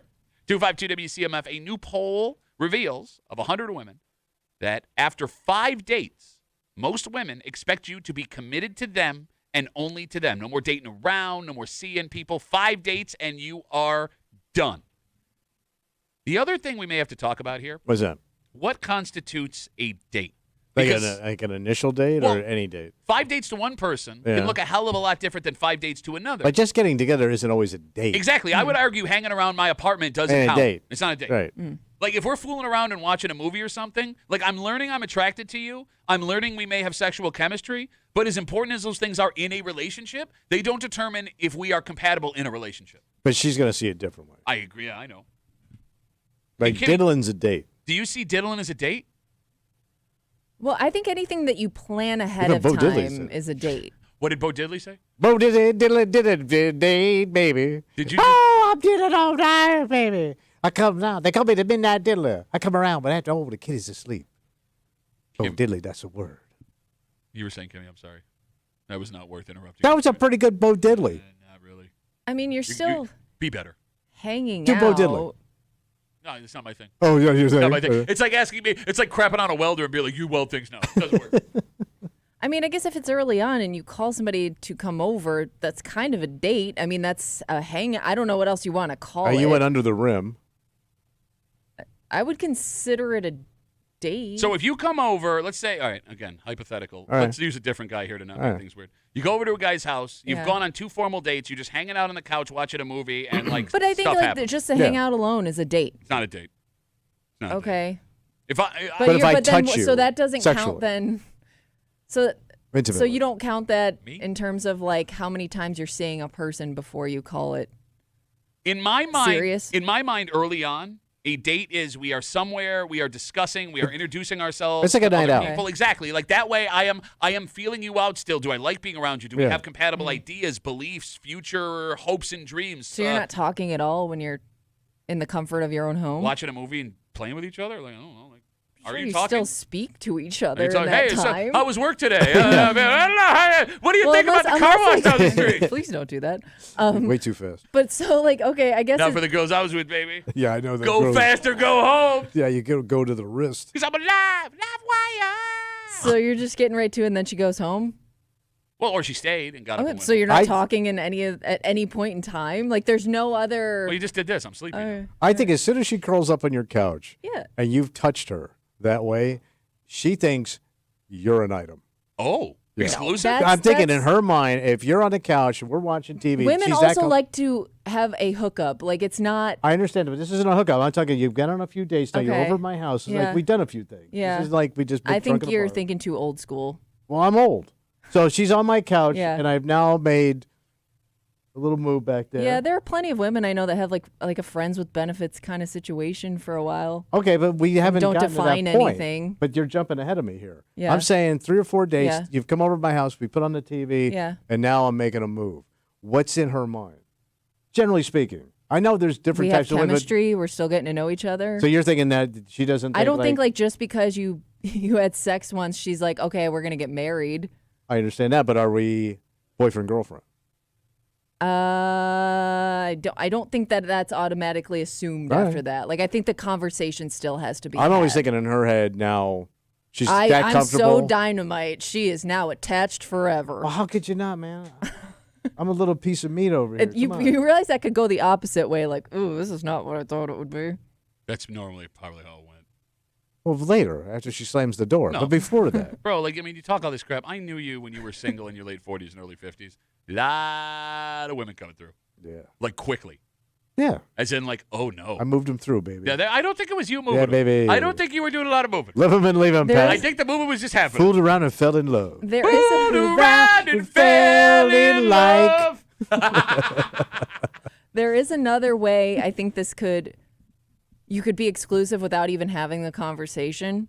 It's not of our world because this came about after us. Okay. But if you both delete your dating apps. Oh. Okay. So because like if that person is no longer seeking other people, they no longer have a profile, they're out on the dating app. That kind of means like so you're no longer looking. Okay. Can I ask a question going back to something you said earlier, Kimmy? Yeah. Again, we're talking about this new study done, study of 100 women. 5 dates was the average and the most common response after women believe you are exclusive to them. No more dating other people. We are in a committed, actual boyfriend-girlfriend relationship. You brought up friends with benefits. Mm-hmm. And, when we were kids, teenagers, 20s, friends with benefits were a thing. Yeah. How old is too old for a friends with benefits situation? I think it becomes almost more common when you get older. You have your own separate lives, and it's kind of a comfort thing. You're just kind of seeking companionship without having to commit to that person because I kind of like what I got going on over here, and I don't want you to come mess it up. Okay. Because I would have thought the opposite based on something you said earlier. Because we have seen people we know, Tommy, that go through divorces or whatever. Yeah. They want to move the dating thing along quickly to see, are we compatible? Can we have a life But they're together? lonely. They want to get back to what they had. I think it just depends on what point you are in life, in your own career, in your own, financial situation. I think it just depends on if you just like being an independent person. Yeah, you're set in your ways when you get older, Yeah. so that friends with benefits may work a little bit more convenient. Okay. Okay. But I will say this. Buckle up, everybody. No, you can always tell, too, like when a woman comes in your house, how comfortable she is in your house. Like how she moves about your house. Like if she comes in like she almost kind of lives there, she's kind of thinking like this is her place now. Yeah. And this is her guy. Don't you think? Yeah, no, I like agree she's very comfortable moving about your house. Like she doesn't, you know that feeling. Yeah. No, she's kind of committed to you. I think she's committed to you if she poops in your house. Girls don't poop. And she's open about it because most of the time. Well, I gotta go take a dump, man. That was a quality diddling, but oh, Lord. Am I wrong? Wait, they diddlin' knocked the dump loose? Oh, diddlin'. One of my favorite Bo Diddley songs. Bo Diddley, knock that dump, baby. What are you doing? Well, Bo Diddley mumbled a lot when he goes. Did he? Are you sure that he was not having a stroke? He had a stroke. Going back to something you said before. He kept dropping his guitar. When it comes they call it the Bo Diddley sound. When it comes to how comfortable women are. Yeah. The moment taking a I'm big telling one. you, because I think a woman will hold Dropping out a brown long snake in the time, river. a long, long time before she's comfortable enough to do that. Okay. That did not happen. That was not the moment I realized my wife and I were serious. Okay. So I lived with 2 other guys. Or so you think. Okay. Ew, come on.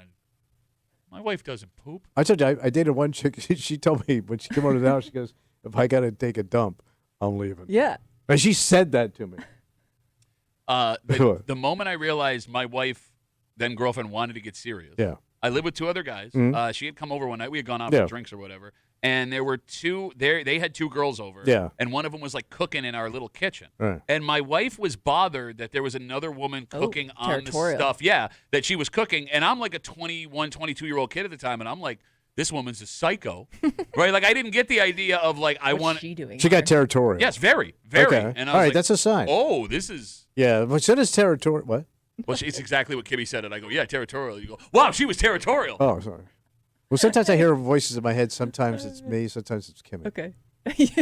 You think in my voice. I believe his inner voice is you. But you talk in my bad ear.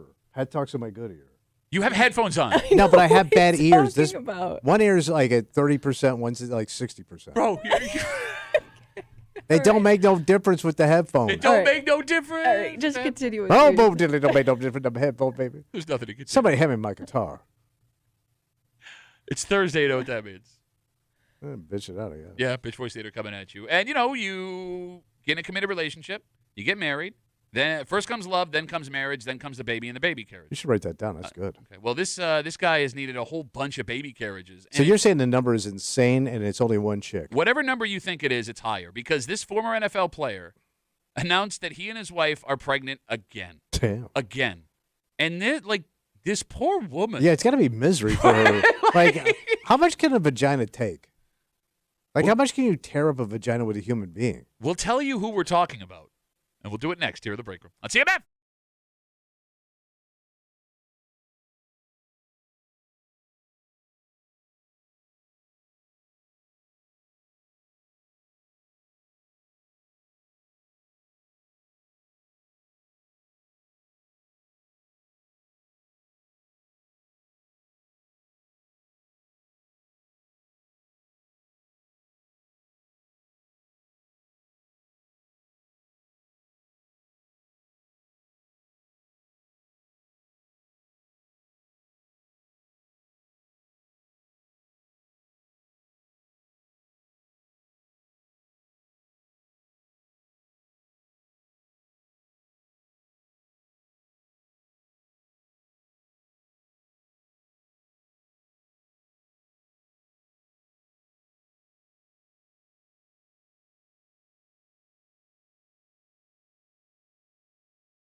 Oh my God. What happened? I don't know how. I mean, I get this guy has money, so that probably helps a ton, right? But like, this poor woman.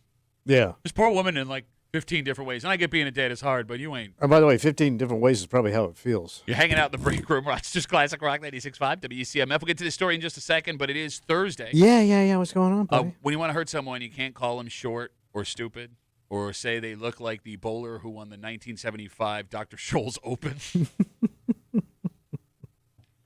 You got to really hurt someone. Something along the lines of... I'm Pat Duffy. I don't want to talk about my dating profile because it was so busted. As a matter of fact, it left stains all over a little house in Webster. It was called Little Stains on the Prairie because I'm just a stained-up little dating bitch. I was getting laid more in that house than you were. You stained up my carpet and my driveway, and I'm not sure it was the car. We take all That was one rusty woman you was dating. We take all your bitch voices. We run it back. We call Bitch Voice Theater. Happens now on CMF.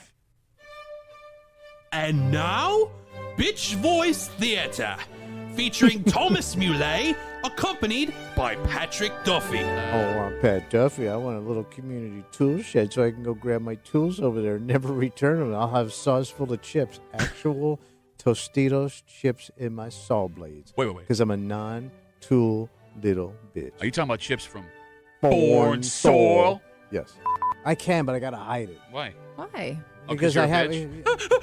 I'm a big old tough guy. I do what I want all the time. Except when I'm in a house that I don't pay for. My wife says I can't have a drink when I had no kid and a kids because I'm a scared-ass, puss-ass bitch. I'm Pat Duffy. I don't want to go outside. I want to sit on my couch because I hear there's little stinks and they'll bite me out there. So I'm going to be a little couch turd because I'm just a couch turd set little boy with my kettlebell. He can't even explain what he does. Well, he tried. What you're not going to understand? Because I'm a stupid-ass water rock bitch. You were saying, Dave. I'm sorry.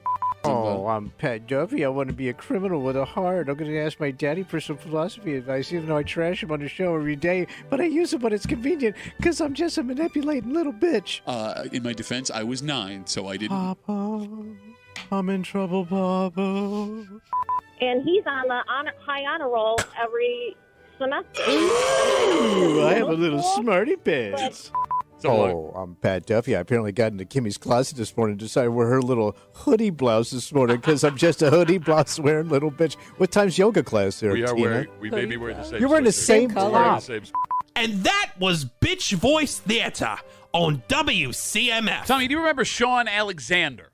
Yeah, but I don't know why. All right, so for those who aren't deep football fans, Sean Alexander was a running back, played the bulk of his career in Seattle, Alabama Crimson Tide guy also. He was the 2005 MVP, 3-time Pro Bowler, 2-time All-Pro. The guy had a hell of a career. He's a man. Got a resume. Yep, he's like right before Hall of Fame. Yeah. Really impressive.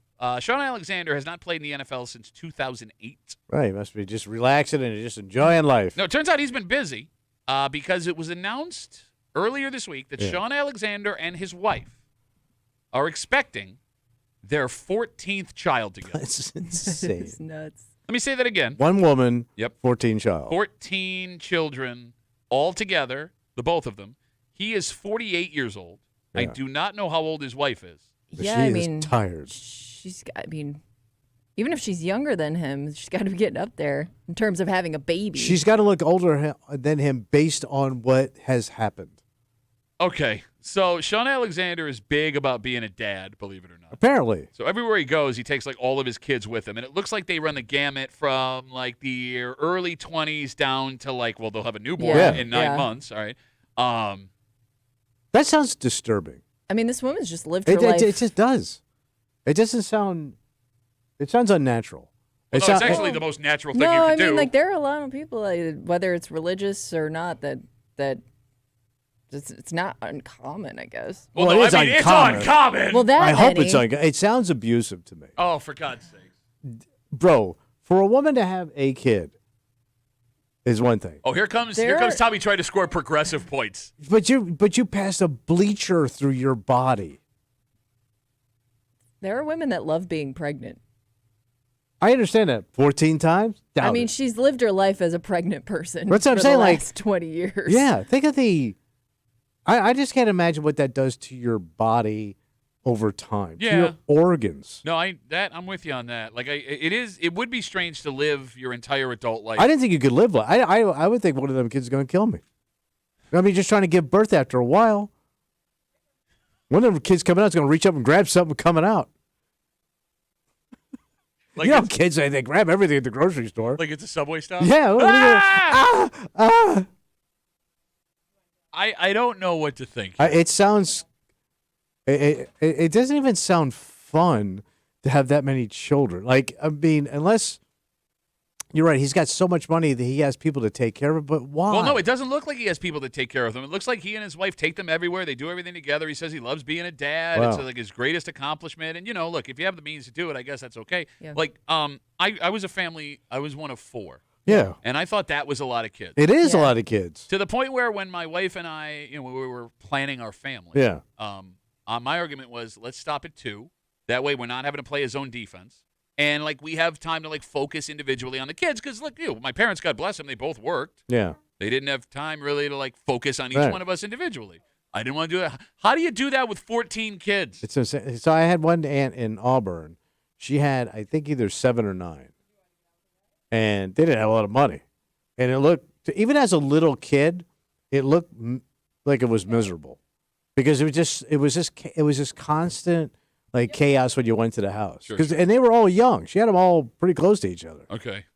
And I was like, how do you? Even as a little kid, this sucks. You know what would bother me? I think What? as a Having me judge you as a little kid. Well, yeah, that also. Walk around in a sport coat. It looks like he's got kids in their late teens, early 20s. When I know what having a baby entails, and I find out that my parents are having a baby, I don't care how mature you are. That's gotta mess with you. Oh, sure it does. Well, yeah, because I mean, you could be thinking about having kids yourself. Yes, we're taking a pass in the next few years. I don't know what their plan is, but it's possible. And there's no way any human being has that much patience. It's impossible. I mean, he I was don't he know, was a like, runner do- that waited for a hole to open up. Right. Do you also get to the point though where it's so many that it's, I don't know. It's just you live your life in constant chaos, so you get a used to All it. right. Okay, but that doesn't sound like. I mean, look, It's like battle fatigue. and again, not to judge another parent, but if, Excuse me. That was her vagina. Have another one? Come on, baby. 252 WCMF. Former NFL running back Sean Alexander and his wife announced this week they are expecting their 14th child. They have had 14 children together. And there are lots of former NFLers that have a lot of kids. Yeah, but they spread the field. Travis Henry sticks out. Did he have 11 former Bills running back, 11 kids with 10 different women? To have all of them with the same woman. Yeah. And she still likes you. That's the other thing. That woman had 14 kids and still could smile seeing you coming through But the door. that could have been her dream. You know what I mean? There are some people that they wanted a big family. They love being a mom. I got a dream to scream, baby. Okay, I mean, he's 14, you think you'd get to the point where you want to do some stuff for yourself at some point. But I don't know. There are people out there that strive for that. So Aaron writes us on Instagram, Duffy and WCMF, the show Kimmy was trying to think of. Isn't there a show on TLC called 19 Kids and Counting? Oh. Yeah. Didn't some horrible stuff? Yes, Okay. some of the kids had some issues, yes. And I think even the old man, maybe. I don't know. I mean, odds aren't in your favor that they're all going to turn out Right. great. Joey writes us on Instagram, and he brings up a good point. How do you get them all around? You need a Greyhound bus. He's right. What vehicle do you have where you can transport all 14 of your children? You would need almost like a camper, like an RV. Yeah. Like one of those fancy, touring buses. You would show up like the Stones. Yeah, once you get past 4 or 5 kids, it's going to affect your mode of transportation now. Absolutely. And think about, because they fly with him to, all these, things he does. Think about what one flight for your family of 13, soon to be 14, costs. So he's got to fly privately. Or rent a bus. Like those rent-a-jets you see on TV for the fancy people. It's probably cheaper. Yeah. It's probably cheaper than Him buying. and John Elway go together all the time because he's always giving people a ride. 252 WCMF. Let's talk to Ben before we get out of here. Hey, Ben, how are you, buddy? Pretty good. How you guys doing? Good, Ben. good to hear from you, buddy. Growing up, there was a family in my church. They had 10 kids, and the van that they drove. This is how you get around it. You don't buy a bus. You buy one of those old school Ford Econoline, like a 15-passenger van. Okay. We called them homeschool vans because most homeschool families have at least 4 kids, and Just to fill out the seating chart. Yeah, no, it's for real. It's okay, you sit there, it's ridiculous. But actually, actually one of my friends, he just had his ninth or 10th kid. I'm just like, why? Why do you want that many kids? I mean, look, it sounds terrible to say, but I feel the same way. I feel the same way. Why? What is that doing for you? What is it doing for you? 2 kids.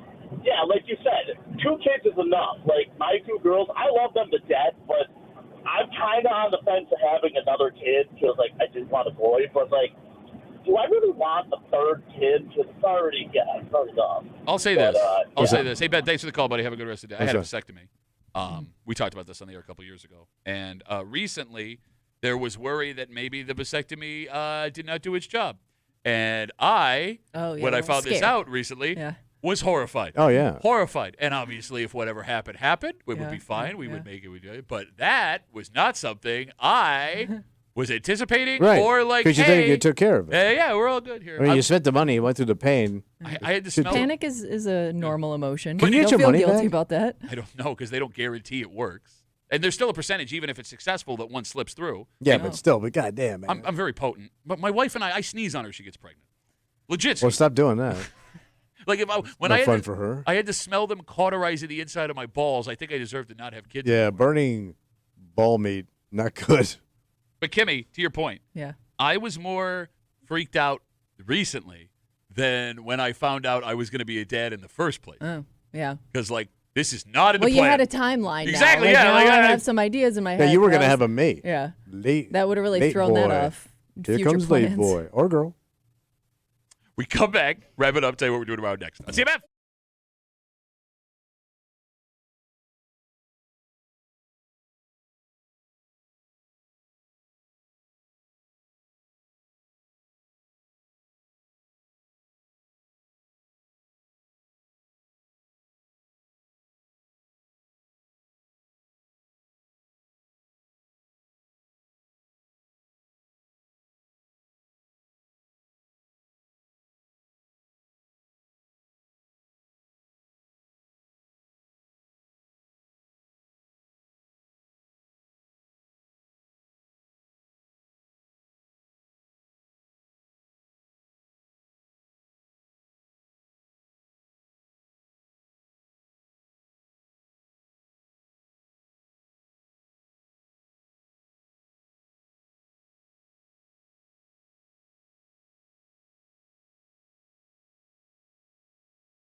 That's going to be Rapparoo. Adios. Thursday. Rapparoo. For a Thursday break room CMF that makes tomorrow a Friday. You know what that means? A little creepy time. Yep, creep cap. All the disgusting things Tommy said all week long. Also, it is a football Friday. Oh, boy. We are getting ready for this prime time tilt Sunday night live right here on 96.5 WCMF. The Patriots and new head coach Mike Vrabel, who just, God, I hate that guy. He's the dude from Tennessee that always made the face You got it. on the sideline. Yes. He also played for the Patriots for years. Oh, okay. So that was a whole. Did he look disappointed then? God, he is. I am so sick of this whole. He's tough to the team stuff. He got punched in the face at training camp and got bloody, so he's a tough guy. Oh, he did? And you didn't see that whole story? No. There was a fight, and he got in the middle of it, and he was bloody, which means he just doesn't know how to keep his hands up. So you don't like him? I do not like Mike Vrabel. Right. Oh, yeah. I want this game more than I've wanted any game so far this season simply because of Mike Vrabel's stupid face. All right. That being said, Mm-hmm. we got a whole football Friday for you tomorrow. Tommy's going to make his picks. Yeah, buddy. 2 and 3 last week. Not bad. No, Not it's bad. pretty bad, actually. It's Not below bad. 500. Anything below 500 is bad. Okay. Tommy makes his picks on a Tommy Tells It Like It Is. We have our good buddies from 95.7 The Fan. Mike Danger is back. He will be in studio. And from the Let's Go Duffalo podcast, Ryan Duffy. RD? Yep, he will be in here. And we're trying to figure Just out. below 500. We are trying to figure out what New England thing Ryan will be dressed as. Yeah. Go ahead. I'm sorry. I say, would he come as a food? Like the actual food. Yeah, Like what, a lobster roll? lobster roll, baked beans. How's he going to come in as baked beans?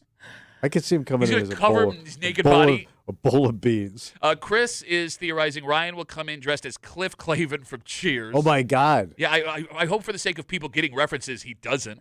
What? One of the biggest shows of all time. Yeah. 40 years ago. Is it And 40? it's definitely a costume you have to explain. It's not going to stand out right away. All right. And he looks like Cliff from Cheers anyways. I Clears. can't even Clears, whatever. Shut up. So he we'll could be Norm on a bar stool. the radio guy or the guy from Cheers? Either one. And we get into this Patriots game tomorrow and how, because of Mike Vrabel, Yeah. the Bills have to have this game for the sake of legacy moving forward. And we'll get into that and a whole bunch more tomorrow here on a Football Friday in the break room on CMF. For Kimmy, who says after 5 dates, you're mine! Sure. For Tommy Muley, baby, we've only been seeing each other for 3 years. Are you sure you want to put a label on this thing? My name is Pat Duffy. We'll see you tomorrow morning in the break room, 6 a.m. on 96.5 WCMF.